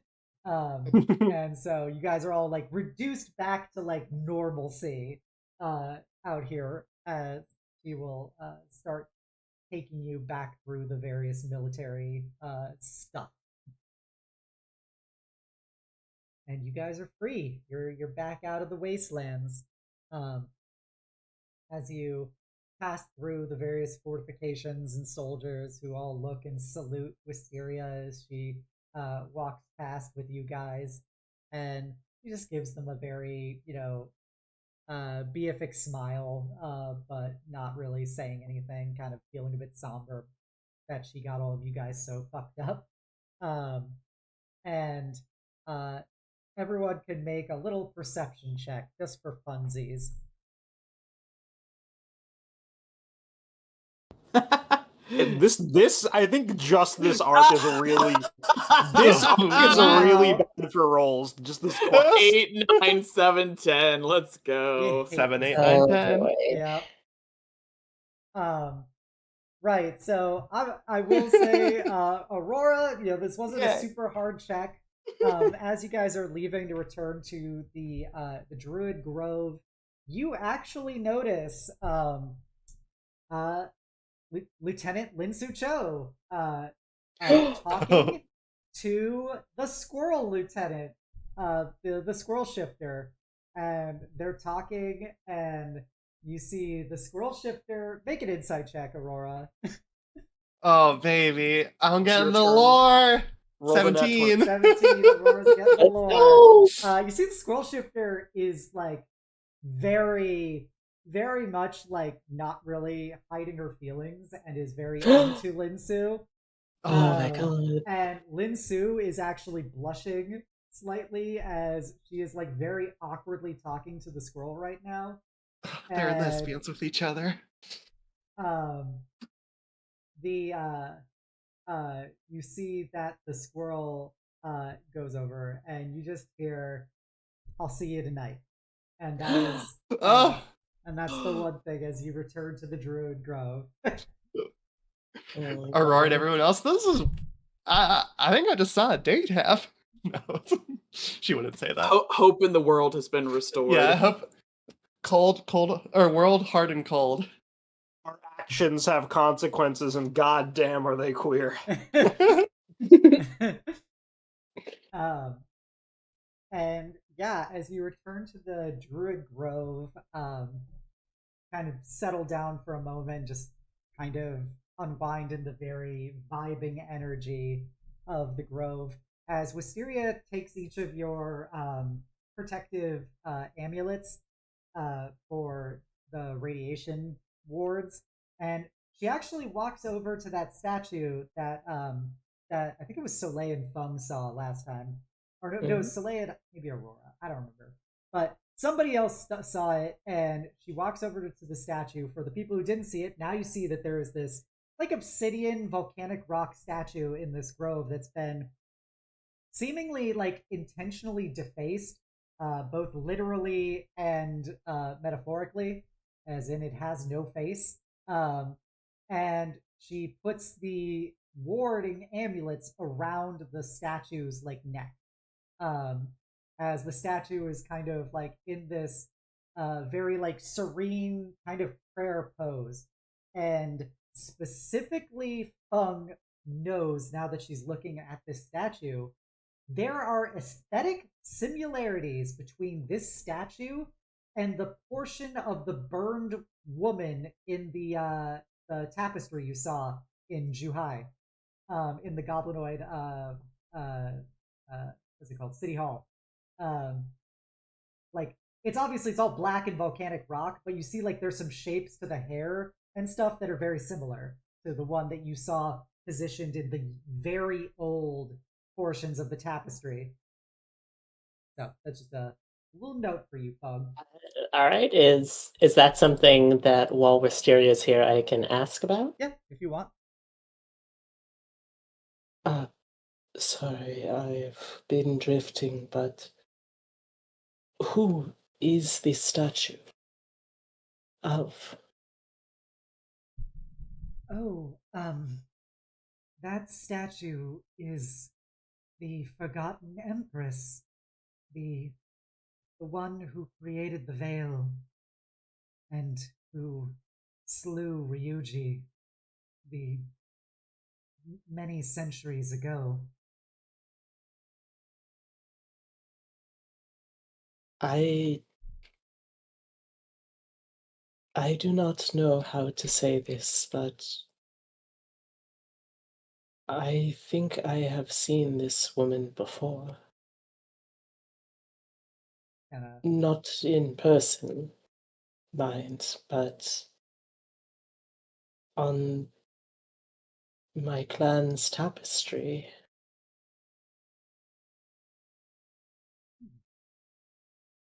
Interesting. Much of the information about her was intentionally suppressed by uh, the coronal houses many centuries ago, but she was a great hero here. It is said that some believe that she wanted to use a goblin army to enslave the Empire after what happened in the Desolation, but I think that is laughably false because for whatever ill things the coronal houses say, she did create the veil and found our circle, even if we have no records of who she even was anymore.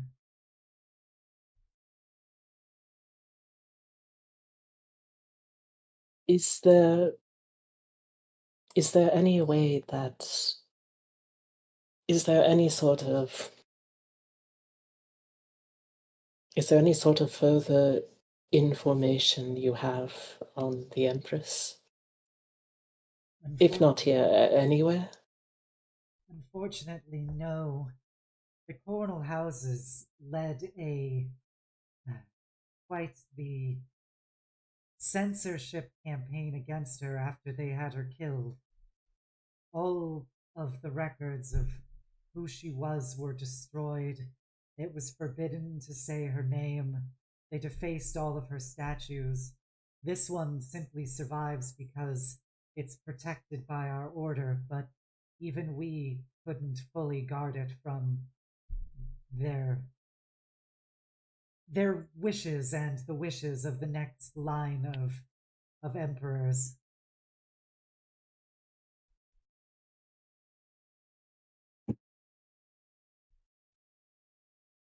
I see. Is there any way I could have a moment to record this statue's likeness for posterity? Of course, I imagine all of you want some time to rest before whatever comes next. So if you wish to record it, you're more than welcome to. My thanks. I feel this would be a very welcome and helpful distraction after. Yes. Um, you all now have the opportunity to rest here. Um, if you want to do any discussions now, you can. If you want to hold off on them, you also can. Otherwise, Wisteria will talk to Nafisa, but if you guys want to talk about something immediately, we can do that first. I think it would be a good idea to try and just talk with Aurora about what happened. Yeah, what the fuck happened? Yeah, if you guys wanna talk to her, I think Very much she so, would. yes. Please start the scene then, everyone. Okay, everyone wants to talk to Aurora. So you guys are lounging in the Druid Grove. Wisteria is also, she drained a lot of energy sealing that elemental breach. So she's just in one of her vine chairs that she makes as Taio is just curled up in her lap snoozing. as she's just kind of meditating.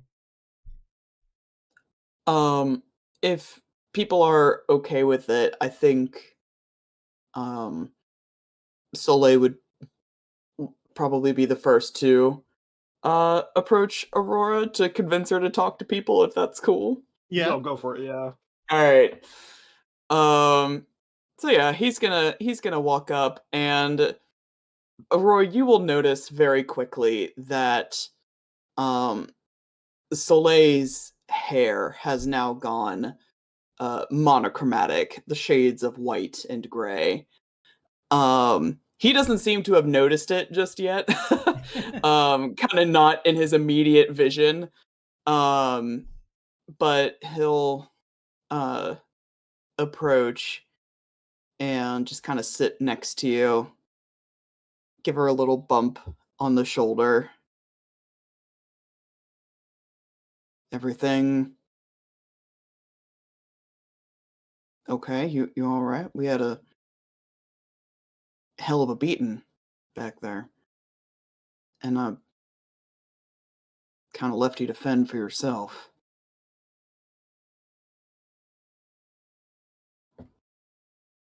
He is very quiet. So I don't think that was the reason that all happened. No, I don't reckon it was.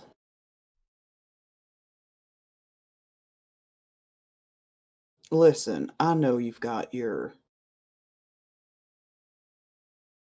business with the certain powers that be. I haven't had a lot of interactions with her myself,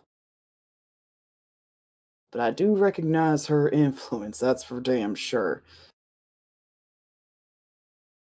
Though it's the first time I've felt her literally puncturing my heart. I'd rather not replicate that again. Right, it was not enjoyable. So I have to imagine that was something you did.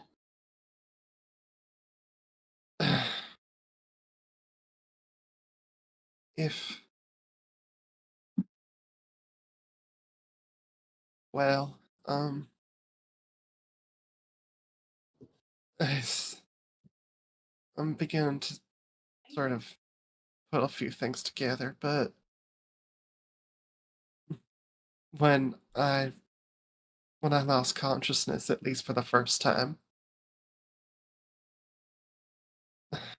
it was so quick and sudden that I just didn't react to it. Then Feng brought me back, at least for a few seconds, and all I saw around me was everyone on the ground. And I've never been so scared in my entire life. And that's one of them shadows pierced me in the back. And just as I felt myself go again, I said, I could really use a guardian angel. Which was something that I said to the Raven Queen when we first met. I didn't. I mean, your hair. It's Kind of tilts his head. My hair? like your hair is white and black. You got like a silver fox thing going on. He'll kind of look down and sort of just now notice his braid and like pull it over his shoulder and just, huh. I didn't expect it to. Well, I mean, I don't know what I expected. I just didn't want everyone to be dead. No, it is fully understood. You did the best you could in a bad situation, and I only apologize for having left you in such a No, situation. don't do that. That's not necessary at all. I hardly see why it isn't. I mean,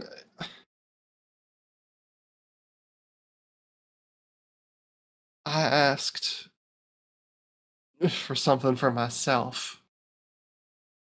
I guess in a way, in my last moments, I was selfish. But it still took it Aurora, from you. Aurora, listen. Take it from me. People make fey bargains when they're desperate.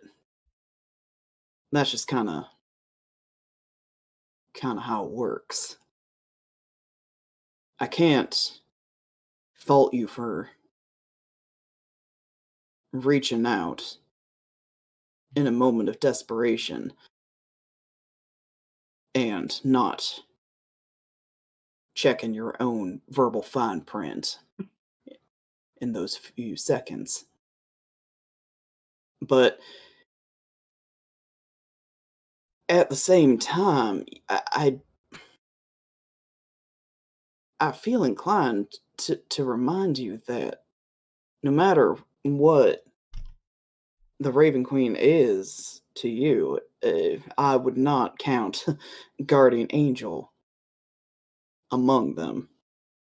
I mean, as you know, everything's got a cost. She grabs her arm. Because before it was just her hand. Like, it was just the hand. It's all the way up her arm now. She's just kind of rubbing it nervously. I mean, I know. I know there's a cost. Of course there's a cost. I mean, what was I supposed to do? Was I supposed to... I don't want to die. What was the better option? Just let myself die? I'm not saying there's a better option, but I mean, you call in so many favors, someone's gonna cash in. I just you got to be careful too. That's all.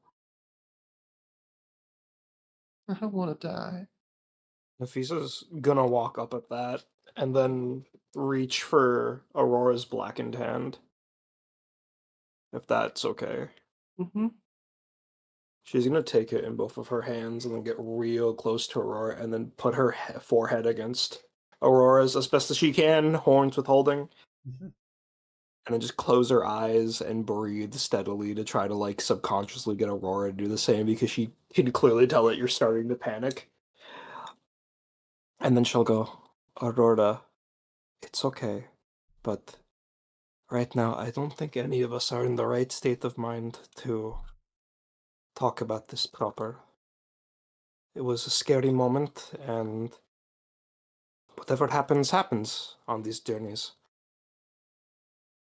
We can talk about how we didn't like it, or how we don't want it to happen again, but it happened. But, I'm sorry. My head hurts a lot, and my chest hurts a lot, and I feel sadder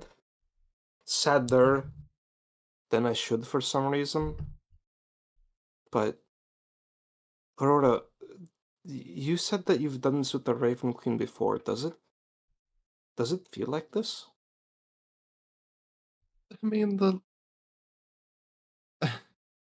last time I guess something like this happened was I just offered to paint for her in exchange for teaching. It wasn't a life or death situation. It was just tutelage. But did you feel sad when it was made? Or hurt? I don't think so. Okay. I If anything, it was first time in a long time that I felt like someone actually looking out for me. do you think you need for support to accomplish your dreams. I mean, I was only ever teaching.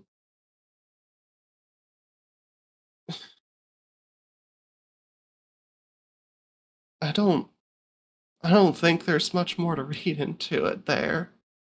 I mean,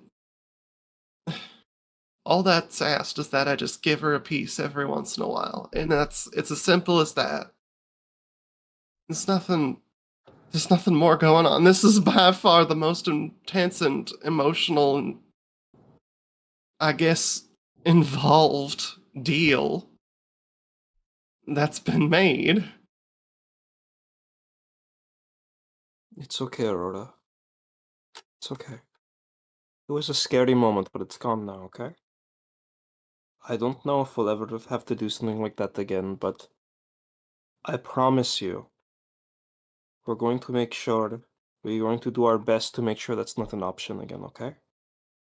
Doesn't matter if we have to run away, if things get too scary, we run away, we hide. I just don't want you to seem so scared again. Y'all are probably better off without me. I'm just No. gonna. Patently false. No, don't do this. Now, don't you do this. Like Nafisa said, we've been through a lot today. We're starting to say a lot of things that I think none of us mean.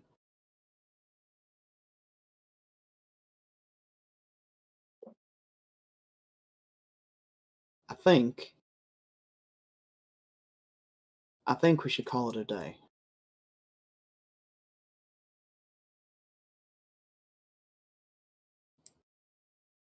Yeah, you're probably right.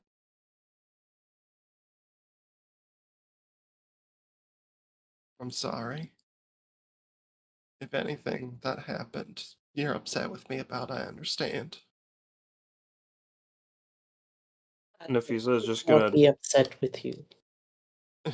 The Queen, certainly. I would take issue with her and would have strongly worded statements for her, but you are not a Raven Queen.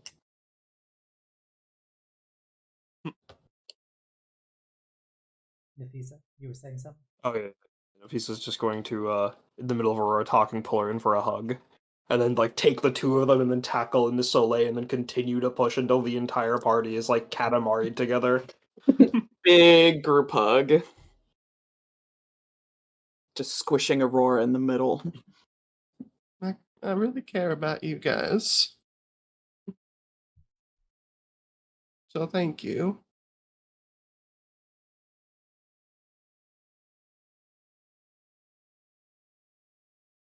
We You're are something sticking... special, Aurora. And yeah, what she said, we're sticking together. Mm-hmm.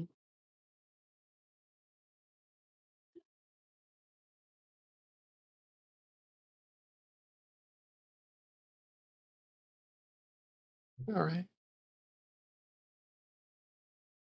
Anything else from that?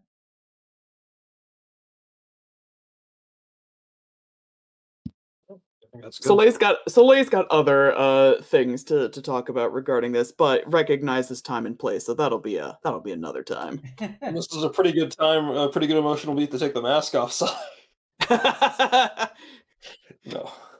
Listen, I just got a bad dye job. It's staying on.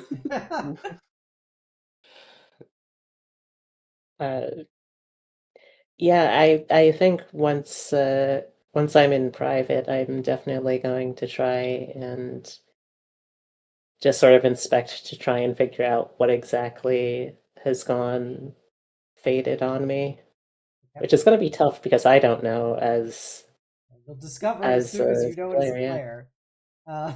player.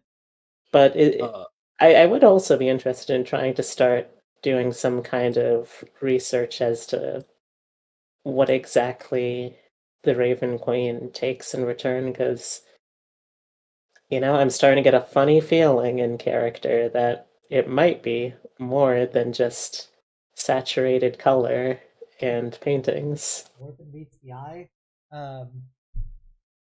Doing research is a little difficult when you're just sitting in a druid grove. Oh yeah, like this is just more of like this is a Personal. going project. Gotcha. Yeah. Something. If I could add on that, sorry. If I could add on that, Nafisa currently does not have any grayscale. Rubs hands together. Don't worry, I DM Dobbs, guys. Yep, I approve. No. So do you guys choose to take a little snoozle? Yeah. Mm-hmm. All right. I also am going to burn a spell slot to bring Nyx back. Okay. Oh wait, sorry. How does Nyx reform? Does she pop out of a rock or something? Yeah, quite literally. It's like a dot. It's like, you know, those old cartoons about like digging a hole to China. Nyx just digs a hole from the ground. Nyx pops her little head out. Nyx, welcome back. Sorry it got so scary. Sorry, I had to go. It's okay. It's like we practiced. If things get too scary, you have to run away, okay? I think we should teach the others that too, and I should remember to do that too. Yeah. I'm glad you're okay. Auntie was with me, and Aurora took very good care of us, okay? Nyx will go over and put her head on your leg like dogs do. Little stony dragon head. And, yeah. And if nobody wants anything else before bed, the Wisteria does some druid craft and little like mossy floof forms under your heads, and a nice like warm like plant blanket appears around each of you guys. It's like a heated weighted blanket made of a mix of like soft earth and like some warm stones in it, and of course lots of very soft leaves and everything, and gives you a nice little snuggly tuck in.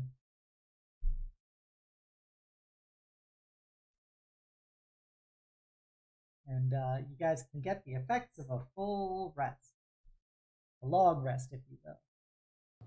Yay.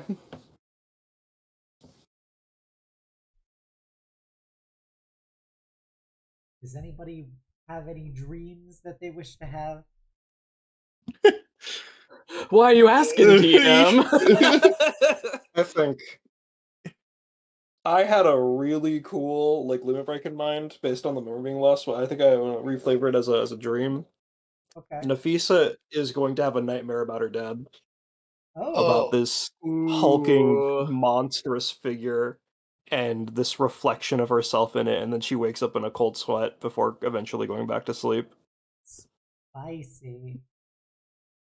I feel obliged to say that I should probably talk to Mithras.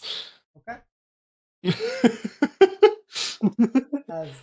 As you sleep, you find yourself into that void of, that grayscale void of where distant starlight shines down, occasional twinkles, and it's just you and Nethris standing there as Nethris looks down at you, and she will wrap her arms around you. He'll return the hug, but still like stay pretty quiet. Or eventually just breaking the silence to be like, that was a lot.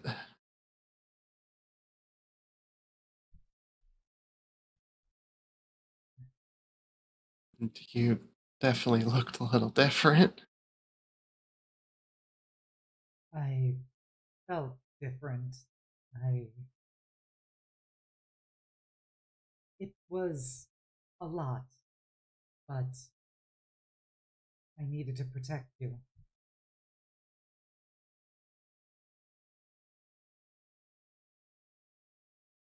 Well, thank you, I think is in order. I'm just glad you're all right, Aurora.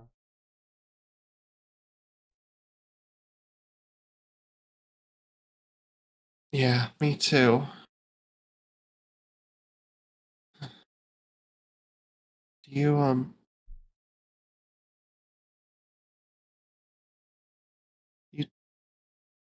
you took something from everyone else, didn't you? I suppose it's only fair.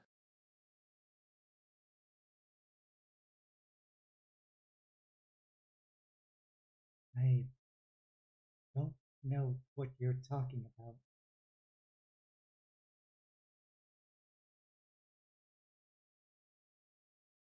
Was the I mean, like, oh, that that wasn't you. That was the Raven Queen, through and through.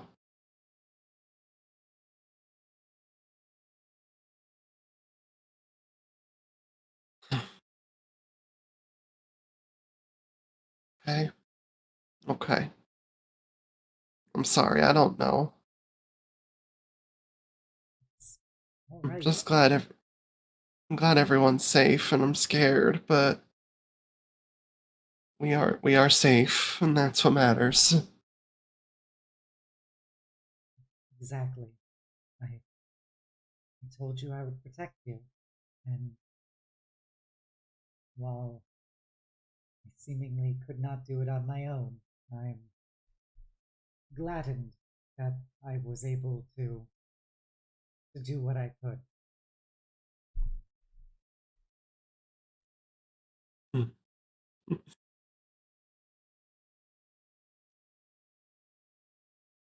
I feel kind of weird, but I guess I'm here, so that's what matters. In this world, survival is victory.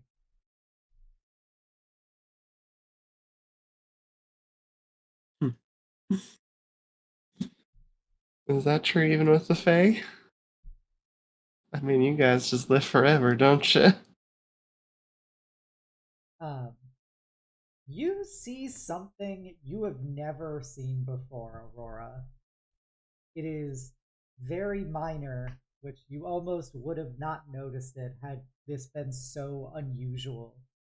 Nethris actually cracks a small smile as she says,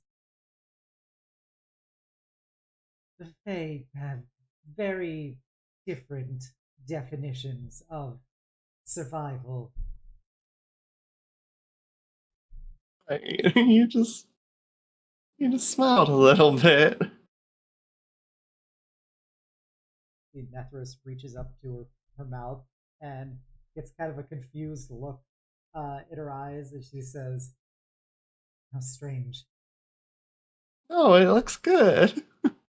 Not gonna be like a weird man or something like that and tell you should smile more, but I'm happy to see you smile, I guess.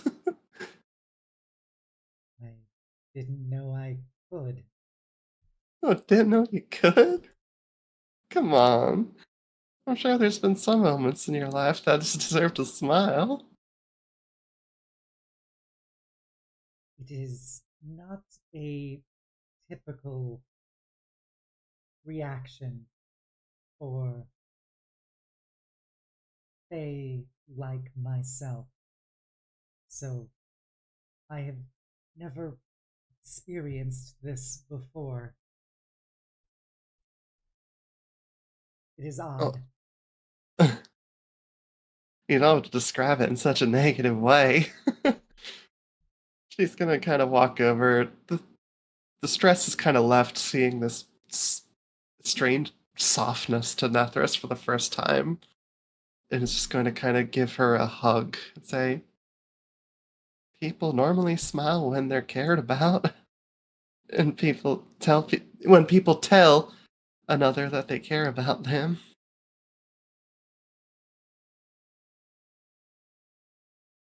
I understand that that is a more common experience among mortals, but I don't think I have ever felt cared about before. It is unusual, but it seems to be positive. She says kind of awkwardly. It means you're growing.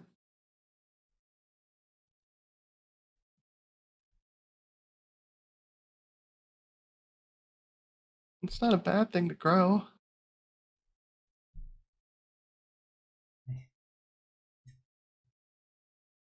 Feels as if my existence has changed in some way, and I have remained how I have been ever since I gained sentience. And so you can understand why this may feel a bit shocking. Shocking and nervousness is also new for you. You're normally very on top of things. I must be becoming flawed like you mortals.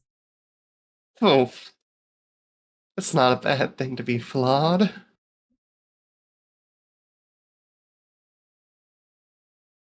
And It's far more fun to be flawed. you do seem to have more fun when, of course, you are not experiencing the many horrors that seem to assail you. Was that a joke? I don't know what you're talking about. Okay. Right. Mm-hmm.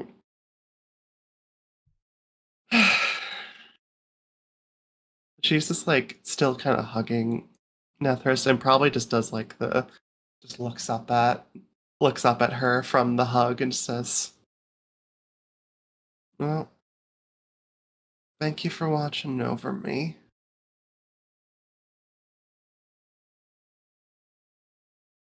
Always. And she lifts up your chin with one of her gloved hands and says, "I've always told you that you're my purpose." Say that enough times you're gonna make a lady blush. I hope that is not a trait I get from you. Mhm. I mean, would it be such a bad thing? I could try it. You want to get on your knees? You can do a little reverse of this. She kind of looks at you and goes, "I think you are overstepping yourself." Mhm. It was worth a try.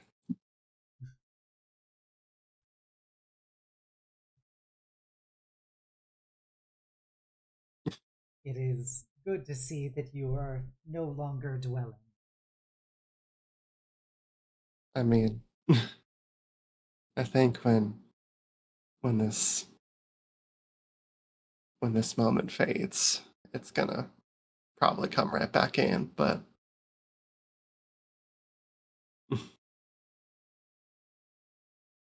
There, just there's made me something. happy to see you like that.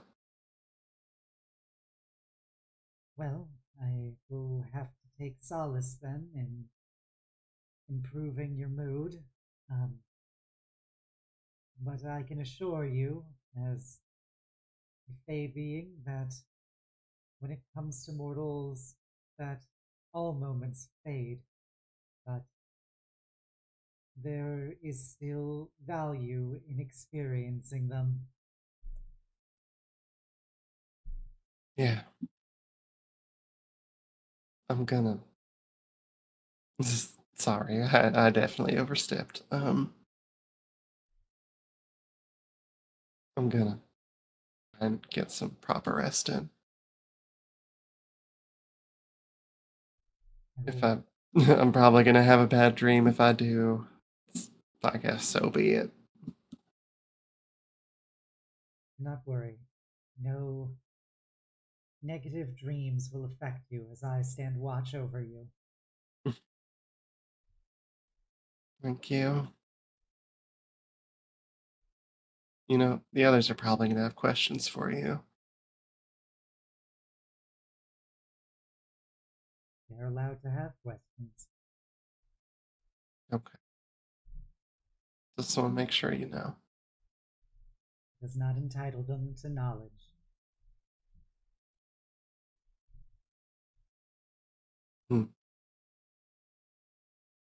Nethris. Good night, Aurora.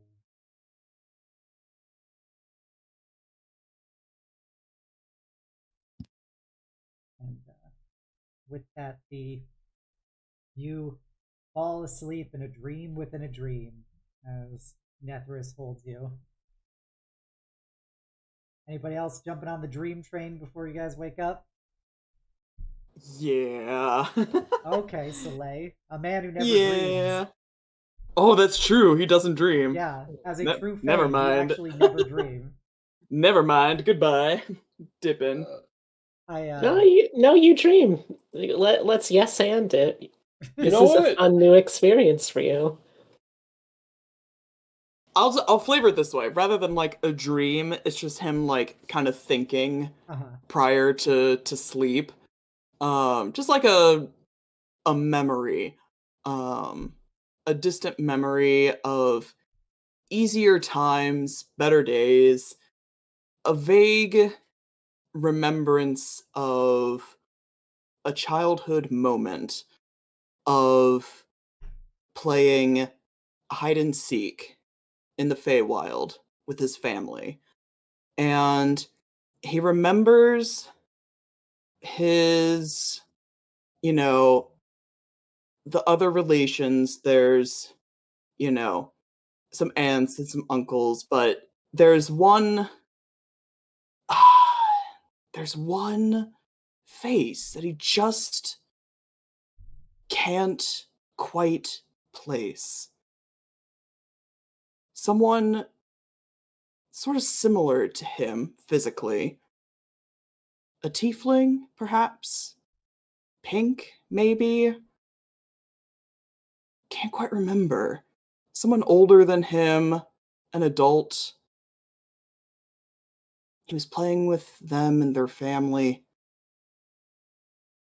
And it's just kind of driving him a little crazy to like have this glimpse of a memory and not fully recall it. And so he kind of lingers on that for a while as sleep eventually starts to wash over him. The adrenaline dies out and he just conks out. As you try and think more and more on the memory, it becomes more and more nebulous. And it by the time you fall asleep, it actually is kind of like a Stalin, the Stalin photoshops that he would do, removing his enemies, as if there is a space that has now been photoshopped in your memory to no longer exist. And it's just gone. Just the scene just plays differently because there's no longer that other component there. But good news, you get to sleep, get the advantages of having a long rest. And there's that. I think I know what memory I lost. Okay. I think as Feng is going to sleep, she's reflecting on Aurora's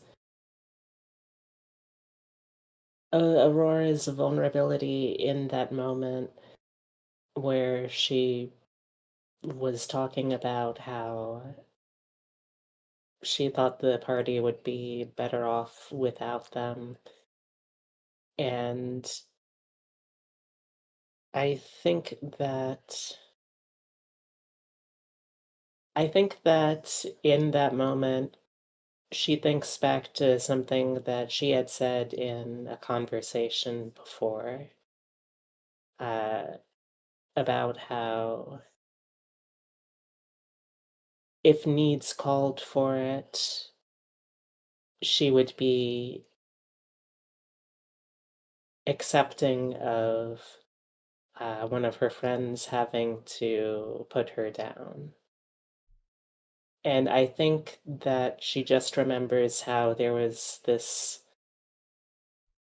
kind of pause of dead air in the conversation after that, and it kind of drifted past that to a different subject. And she hasn't brought it up since, as far as she can remember anyway. But I think she still thinks about that in reflection. Gotcha. All right. With that, everyone wakes up the next day fully healed, fully rested. The only thing that's not full is your memory. But you are awake. Wisteria has already prepared a little breakfast of various fruits and veggies and stuff for you guys. She gets the advantage of being able. She's not vegan because she can actually ask the animals to consent about some things. So you can get honey and eggs and stuff if you are so inclined. But she doesn't need them anyway. She's making this for you guys. But she makes you guys a little breakfast. She cooks it on Tayo. Turns into his fire spirit form just to make some roasted veggies and stuff. And gives you guys a big smile as you wake up and has a little breakfast on. Some stones appear out of the earth with the food on them. But she also does have plates and silverware and stuff for you guys if you want to use it. And Good morning. Good morning. Good morning. good morning. What is planned for today? Well, if you're always welcome to stay here as long as you want. Would of course be happy to have you. You're really nice to be around, Dante, but I have the thing my mother has, the wanderlust. So I think once we're all rested, we will be good to go today, I think. Unless you need something else from us, Auntie? No, you have done more than I could ever truly thank you for. And I just appreciate everything. Before you leave, I would like to give you all some gifts that have been authorized to me that I think would be more fitting in your possession. Oh, of course, Auntie. Thank you. You didn't have to. It's the least I can do. As a series of vines unfurl, and there is the equivalent of 300 Salasti coins for each of you guys. It's equivalent to 300 gold / 300 federal credits. But these are actually coin based rather than normally. There are Salasti, actual dollar bill kind of things, but she's got a bit of a more old timey currency of them.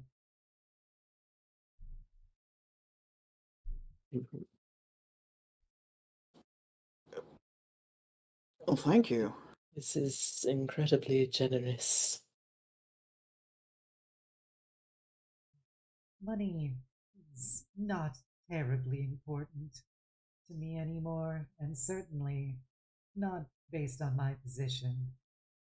So if I can help foster the spirits of young and kind adventurers, well, then I think this is a far worthier cause than simply sitting in some treasury. Thank you, Auntie.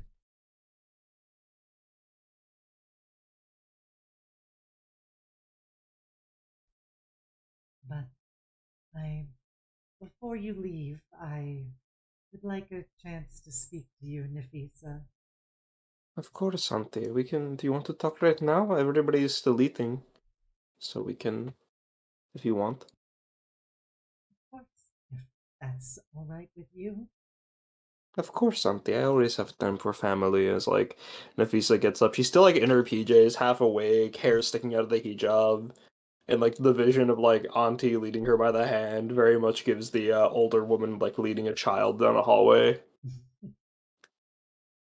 uh, and she leads you over to like a cliff face overlooking, the all the barracks and walls and military paraphernalia and the Vale itself.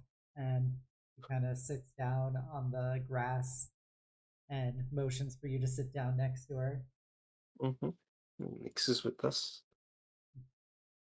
Makes pads on over and puts her chin on your leg as Tayo puts his chin on Wisteria's leg.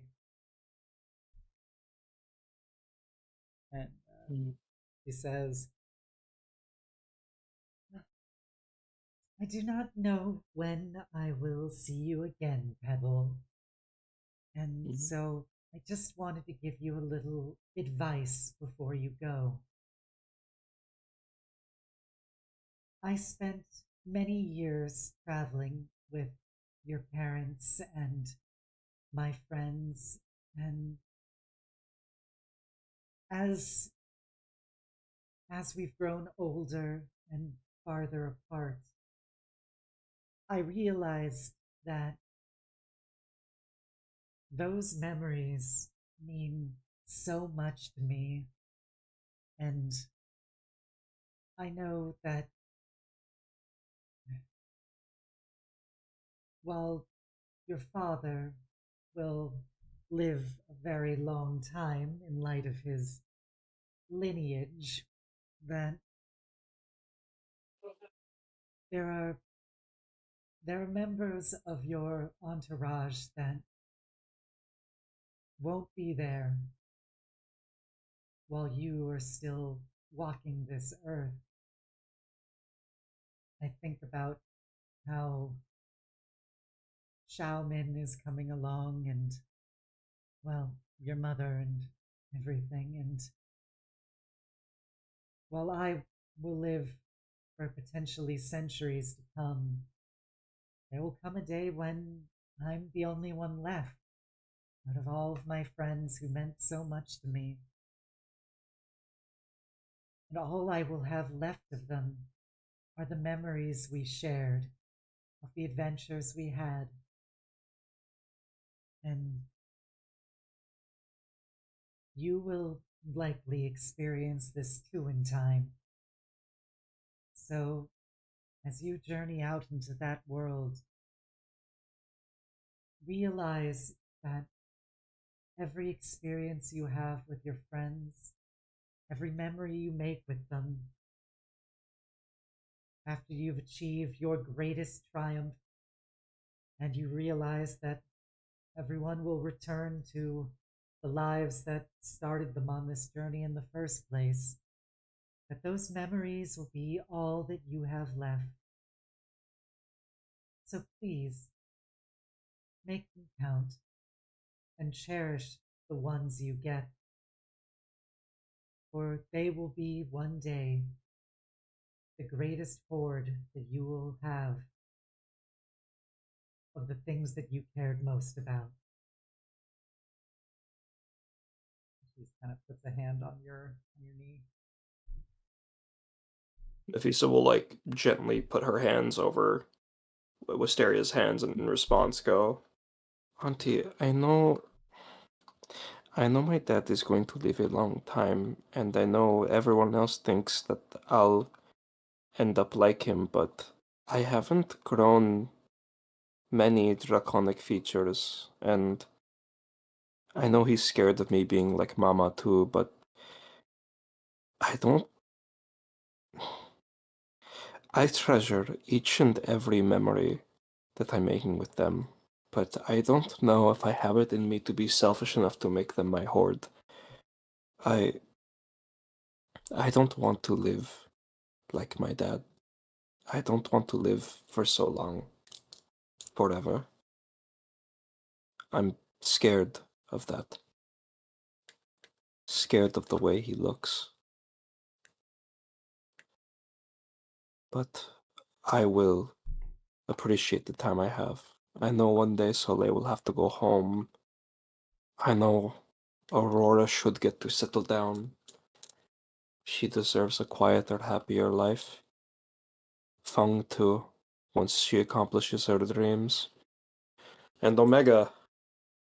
I think Omega has bigger plans than just traveling the world like me. But I will appreciate every moment I get to spend with them. I just don't want it to be so long for me.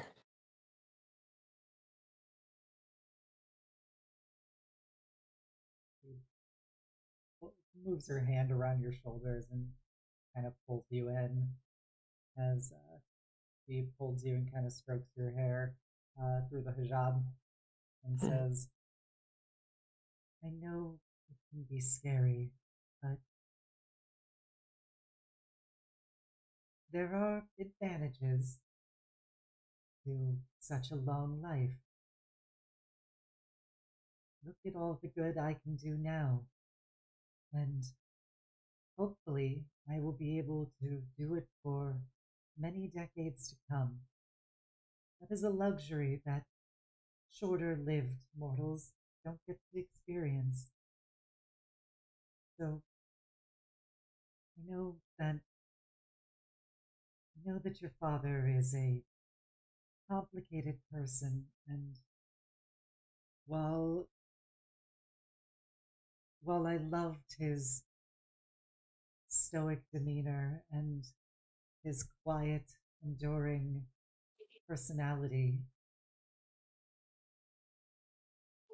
this life is not simply existence. It's what you do with it.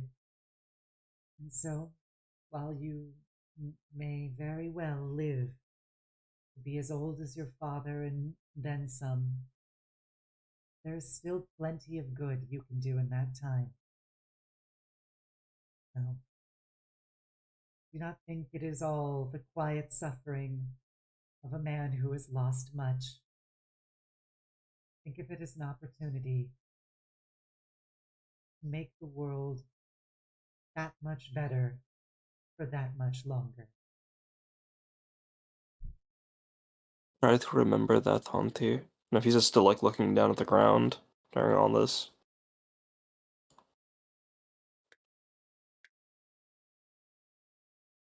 I'll try, Auntie.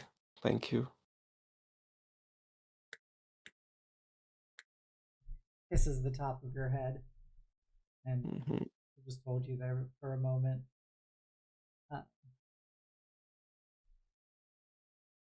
I can't wait to hear about your next adventure. I promise when we have a proper name, I will send you so many letters. So many. I just want a name first. Maybe you'll get lucky and someone will stumble into it like we did. Hopefully. I haven't seen any bards though. We'll see, Auntie. We'll see. You'll I think they'll. hold you close and then say, we should return to your friend. Oh, wait, before I go, and she's gonna reach into her pajamas and just whip out the great axe comically. This will be nicer here. I don't know if Dada told you, but this was his old chewing toy when he was a baby. And I've just sort of been using it, but It also deserves a nice quiet place to rest. I think the tree would really like aging here on this cliff. If that's okay with you, Auntie. He he cries some sap-like tears as she looks at it and says, "Won't you need it?" That's fine, Auntie. I'll figure something else out. I mean, Dada can chuck rocks at people. I still have the bow. Like, I'll figure something out. Besides, you gave me some pocket money. I'll be fine.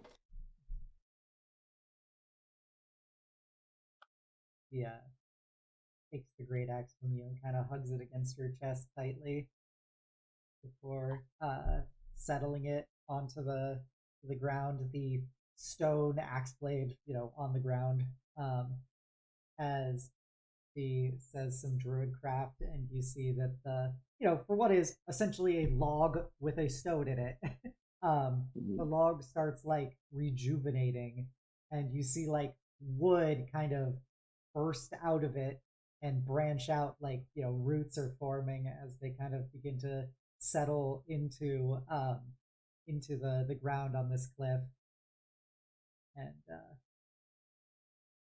you see that wrapping around it is the beginning of a wisteria vine and blossoming some flowers, because it's magic, and he'll take one of the flowers and give it to you. Say, "Thank you, Pebble. I I will cherish it always." Always, Auntie. I love you, Auntie. Love you too. He gives you a big smooch. Mm-hmm. I think we're good on that, Obs. Okay. You return to everybody. You guys munch your breakfast.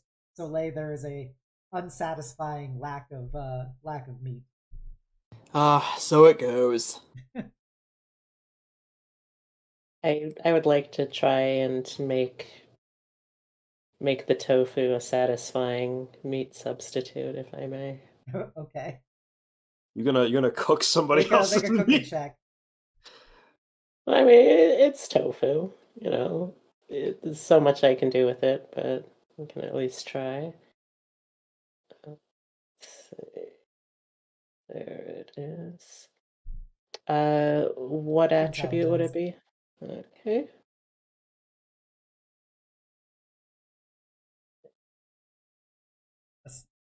You have advantage on cooking? On tool proficiencies, or sorry, no, I think that would be expertise. My mistake. Okay, so you have expertise. 17. Yeah. That almost was a nat 20, but Yeah, a nat 30. Jesus Christ. on a cooking check. It is in fact quite tasty. Is there particular like thing you want to do? You're in a druid grove, so you're a little limited unless you've got pocket spices. Oh, I got pocket spices, babe. I'm basically just trying to, it's a protein. It's an all right protein, but I want to see if I can make this tofu taste a little meatier. Okay. So, yeah, you know what? I'm trying to get some smoke in it, trying to get something that's a little more substantial feeling in it. A little bit of seasoning rub in there. All right. Soleil, your tofu has been seasoned prolifically. Hot dog. No, If you tofu. wish, I can assemble a hot dog, yes. He is delighted as he is stuffing his face. Tilt the mask up just a little bit. All right. And Nafisa returns with Wisteria.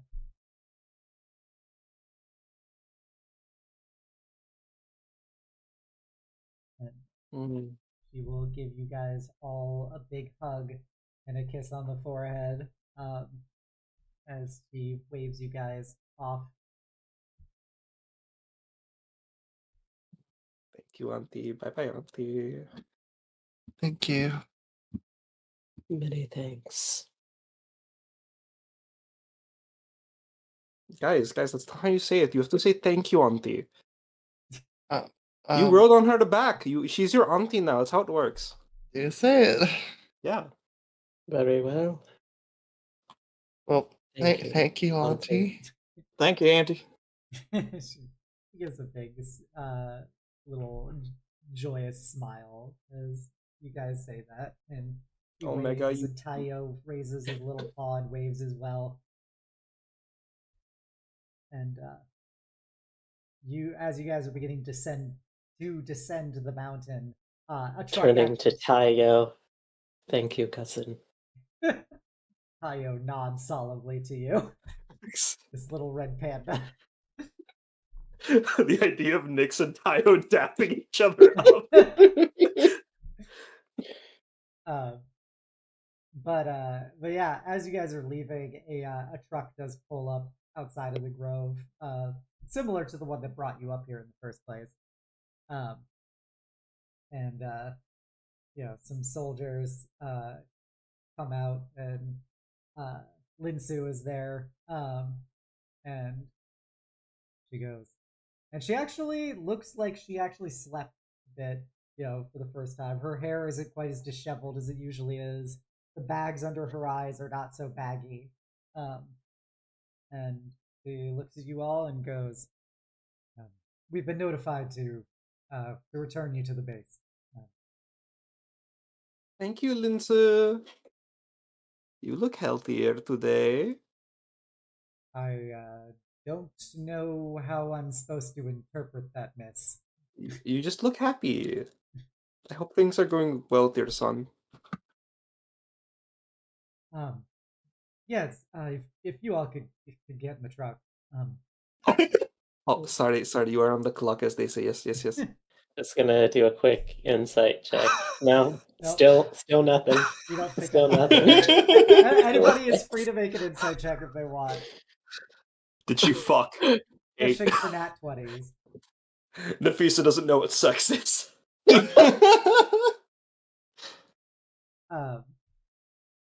So close. Hey! So close. So close. You needed a DC 20 to see if she fucked. Dang. Just short. I mean, I can't succeed it, You but can roll that 20, and if you get that, fuck. you succeed. Nope, that's an 11. Nobody knows if Lin-su fucked. We'll never know. I had to try that. Nyx. What about Omega? Omega gets it. All right. Well, Omega wouldn't even mention anything if they. Omega did. Yeah, I know. Omega's a gentle robot. Omega with the 23. Omega knows, but Omega will not knows. tell. Yeah, Omega will not tell, but Omega knows. A consummate professional. Yeah. But yeah, as you guys loaded, it's like a 20-minute drive down the mountain from where the grove is. And once you get down to basically the kind of reception office that you guys originally met Lin-su at, and the soldiers begin to depart, and Lin-su has got a case in the truck with her that she slings over a shoulder, and as the soldiers depart, Lin-su goes, Miss, I'd like an opportunity to speak to you. Oh, yes, Lin-su. Are you off the clock? Do you want to talk stuff? Sure. Just follow me over here. Okay. It takes you behind a corner. Mm-hmm. And he goes, I thought a lot about those things that you said to me up on the mountain, and I've undertaken some actions to improve things in my life, and it's looking good. This really awkward bugbear woman talking, and so I felt like I should give you something as thanks for that. Oh. Oh, you didn't have to, Lin-su. It's honestly just so heartwarming to hear things have gotten better for you. She kind of blushes a little, and she um, puts the case down and opens it up. And inside of the case is it's a long, like very old-fashioned Solari rifle, solar rifle, and it's got like the gold kind of goblinoid design work on it, making it look a little more ornate. And the at the end of the gun is this is your opportunity to Google things. It is a U style like axe blade bayonet. This like very archaic like Chinese style bayonet where the axe is it looks like a kind of like temple dog mouth. Basically, it's like a snarling temple dog mouth as the ornate design on this axe blade. And there are some goblinoid characters along the side of it as she holds it up to you. It's very thick and stout for a rifle. This is definitely something that's designed for a bigger person, like a bugbear, for example. As she extends it out to you.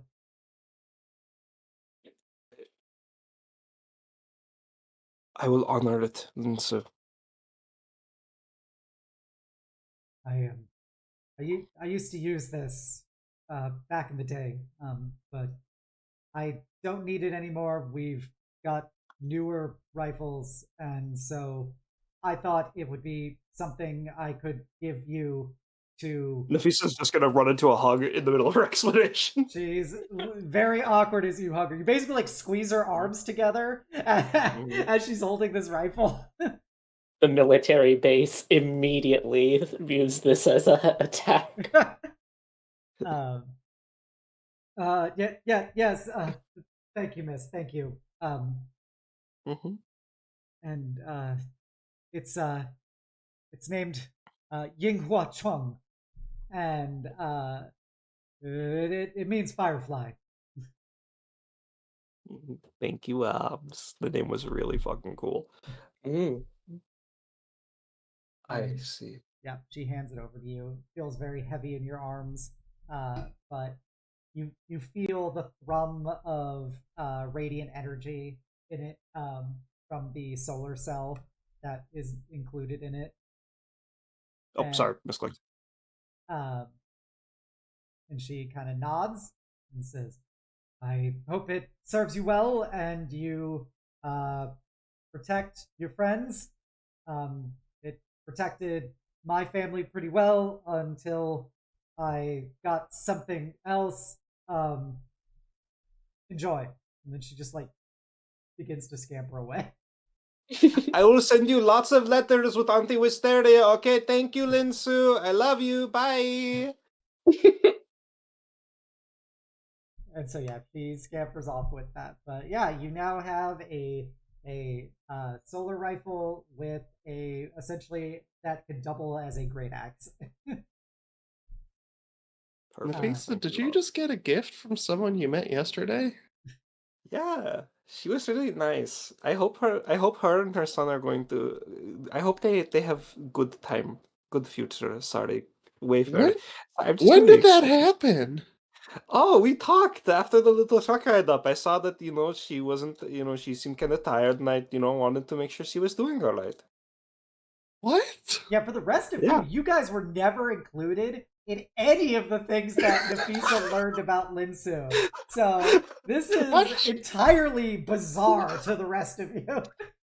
How did she make a friend in like 30 seconds of conversation? Truly, the powers of Nafisa cannot be understood nor underestimated. I made that one the same way I made these ones, as she like grabs the party. No, this is most certainly different. Huh. Perhaps it is best not to question too much about how it works, lest it open more calls for headache.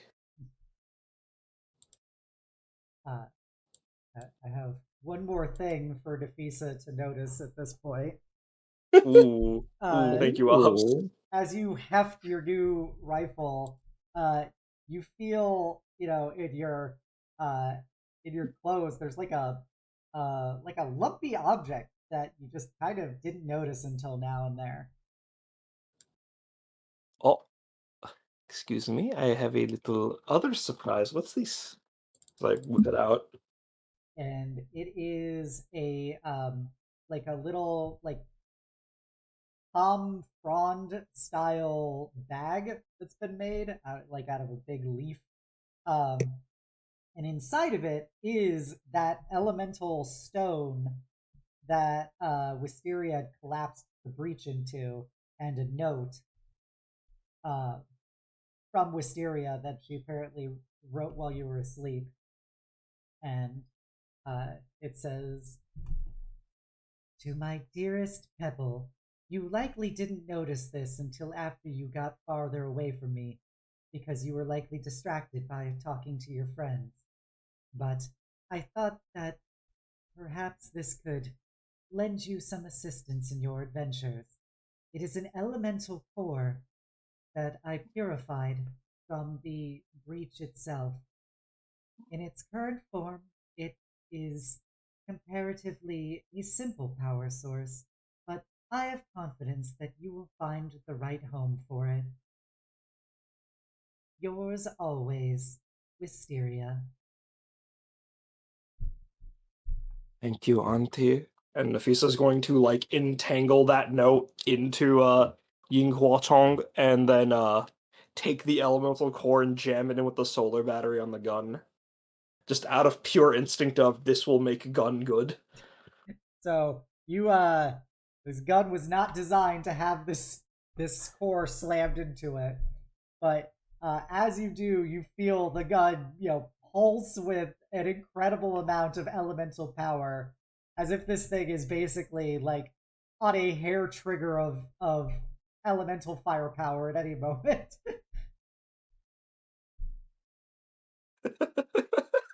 Just like Nafisa, sweet silly girl carrying like the literal sealed nuke breach on her. But yeah. So you guys just see Nafisa open up this like bag, take out this like glowing rock, and then proceed to like slam it into this gun. And you hear some cracking inside of the gun as this thing is pushed inside where the solar cell would normally be. And the gun is very palpably energetic now. What is this? Oh, this little note from my auntie. It is the sealed elemental core of the breach that she sealed away. Oh, Are you sure you should be messing with that? It speaks to me. It says it wants to be in here. The rock does not, in fact, speak to anyone. It's okay. It's Oh. okay. I'm a stone dragonborn. This is the thing I can do. I see. Just nodding. I see. I see.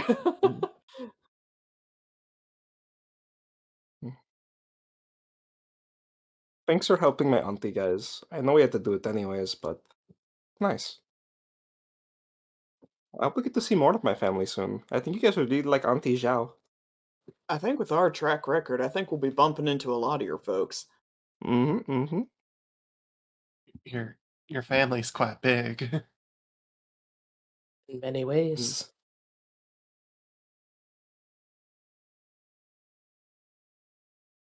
Mm-hmm. We take everybody in, and that includes you guys too. All right. I have two last things for you guys to notice before we end tonight. First, I need everybody to make perception checks.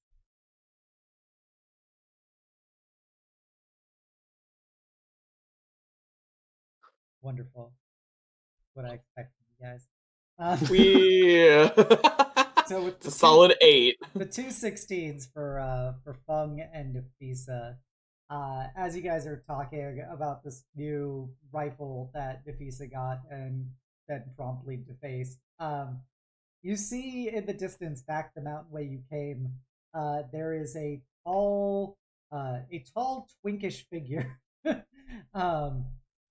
wearing like lots of leathers and like furs and like very clearly like a half giant or Goliath and stuff, but built like a twink with lots of tattoos of stars and hearts and stuff on them, and like a crown like tiara, uh, uh, with like this bright, bright like nebula colored hair, is kind of with a spring in their step, heading up the mountain. Nafisa knows who this is, but Fong has no idea who this person is. Who on earth is that? Oh, Auntie's getting another guest. Oh, that's good for her. She seemed lonely.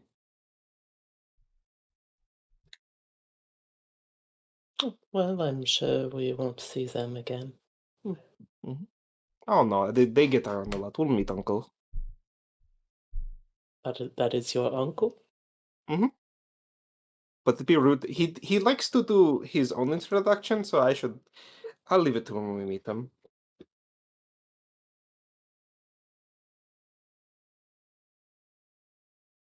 I appreciate you guys are like, yeah, we'll definitely notice. We'll meet more of your family and stuff. And if he's like, oh yeah, there's another one of my family members just walking along.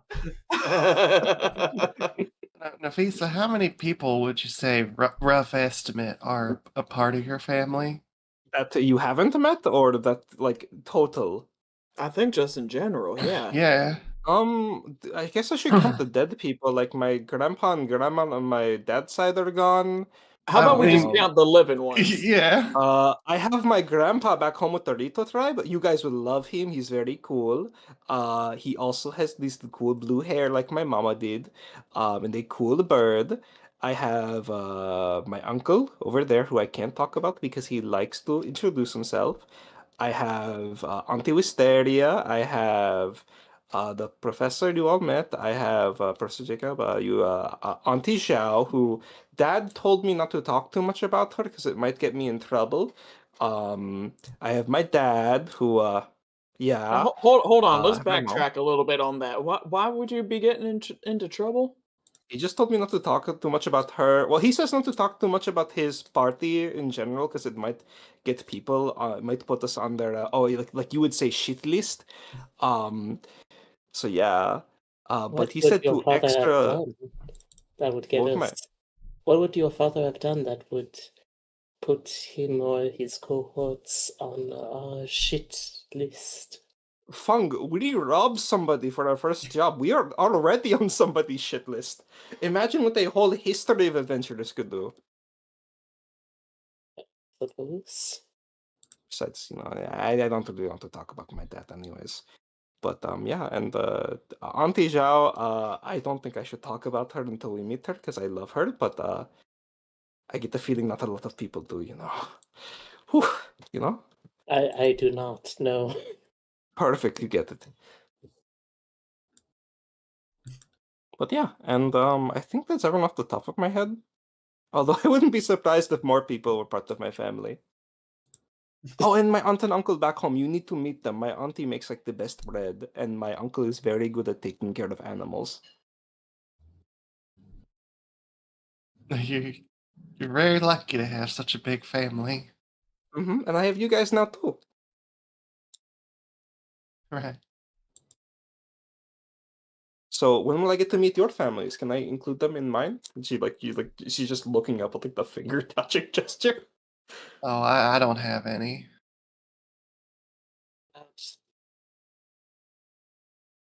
Surely someone must have sent you to your schooling. I mean, not as far as I remember.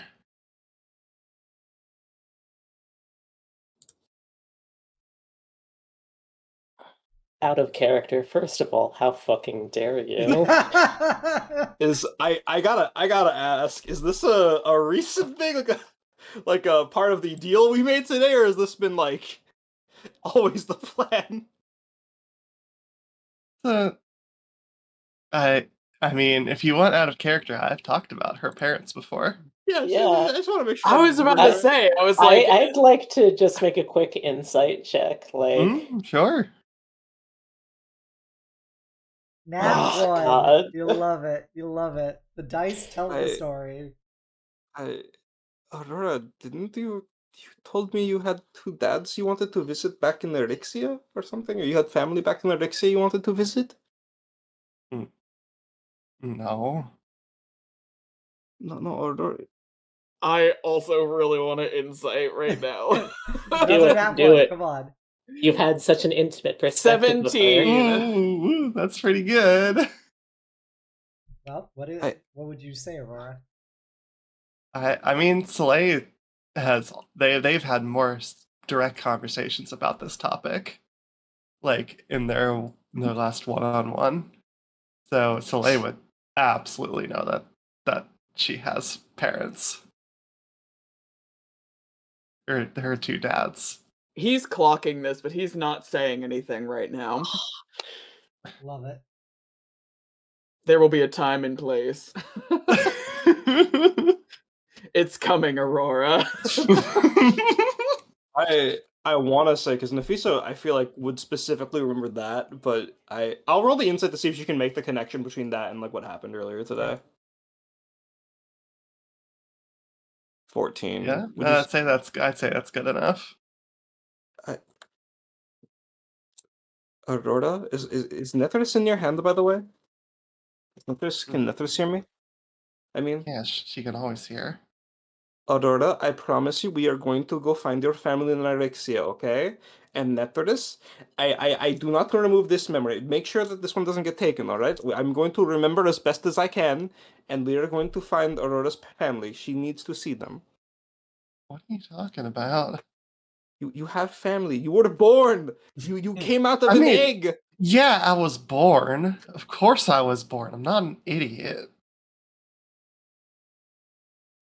I wish Okay, Lewis bro. was there for the comment of, well, you were born, you didn't come out of an egg. Yes, I did.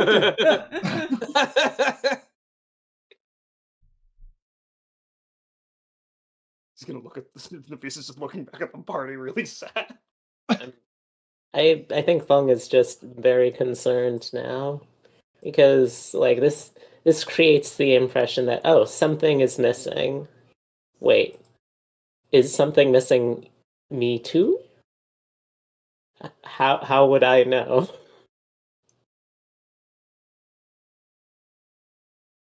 That is the great question with memory loss. And I think with that we are good to wrap up here for today. There was one other thing I wanted to do, but the tone is not right now. We can save that for next time.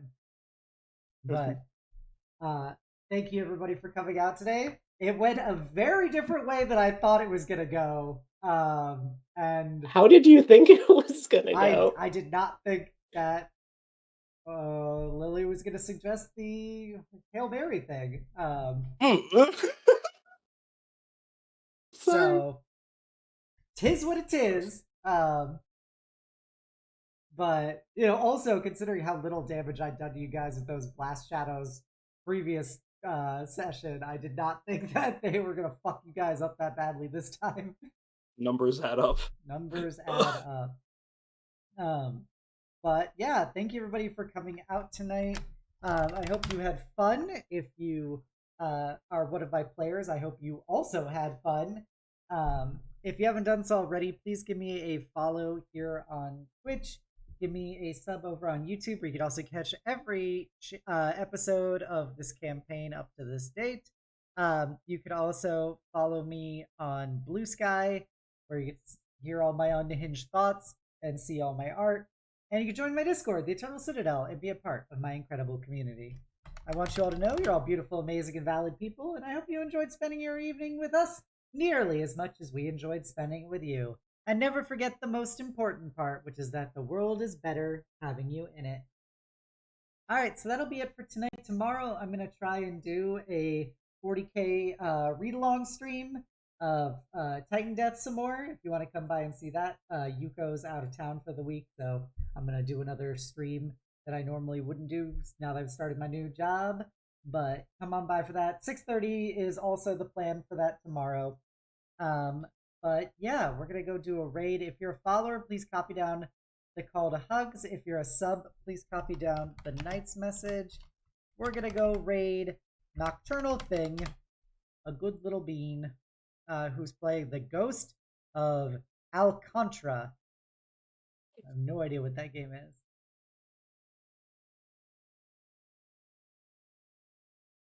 And always so great to see you. Even if you only come at the end, I'm still happy to have you come by at all. It means a lot to me. All right, everybody. I hope you have a wonderful night and the sweetest of dreams. Bye. Bye. Bye. Bye.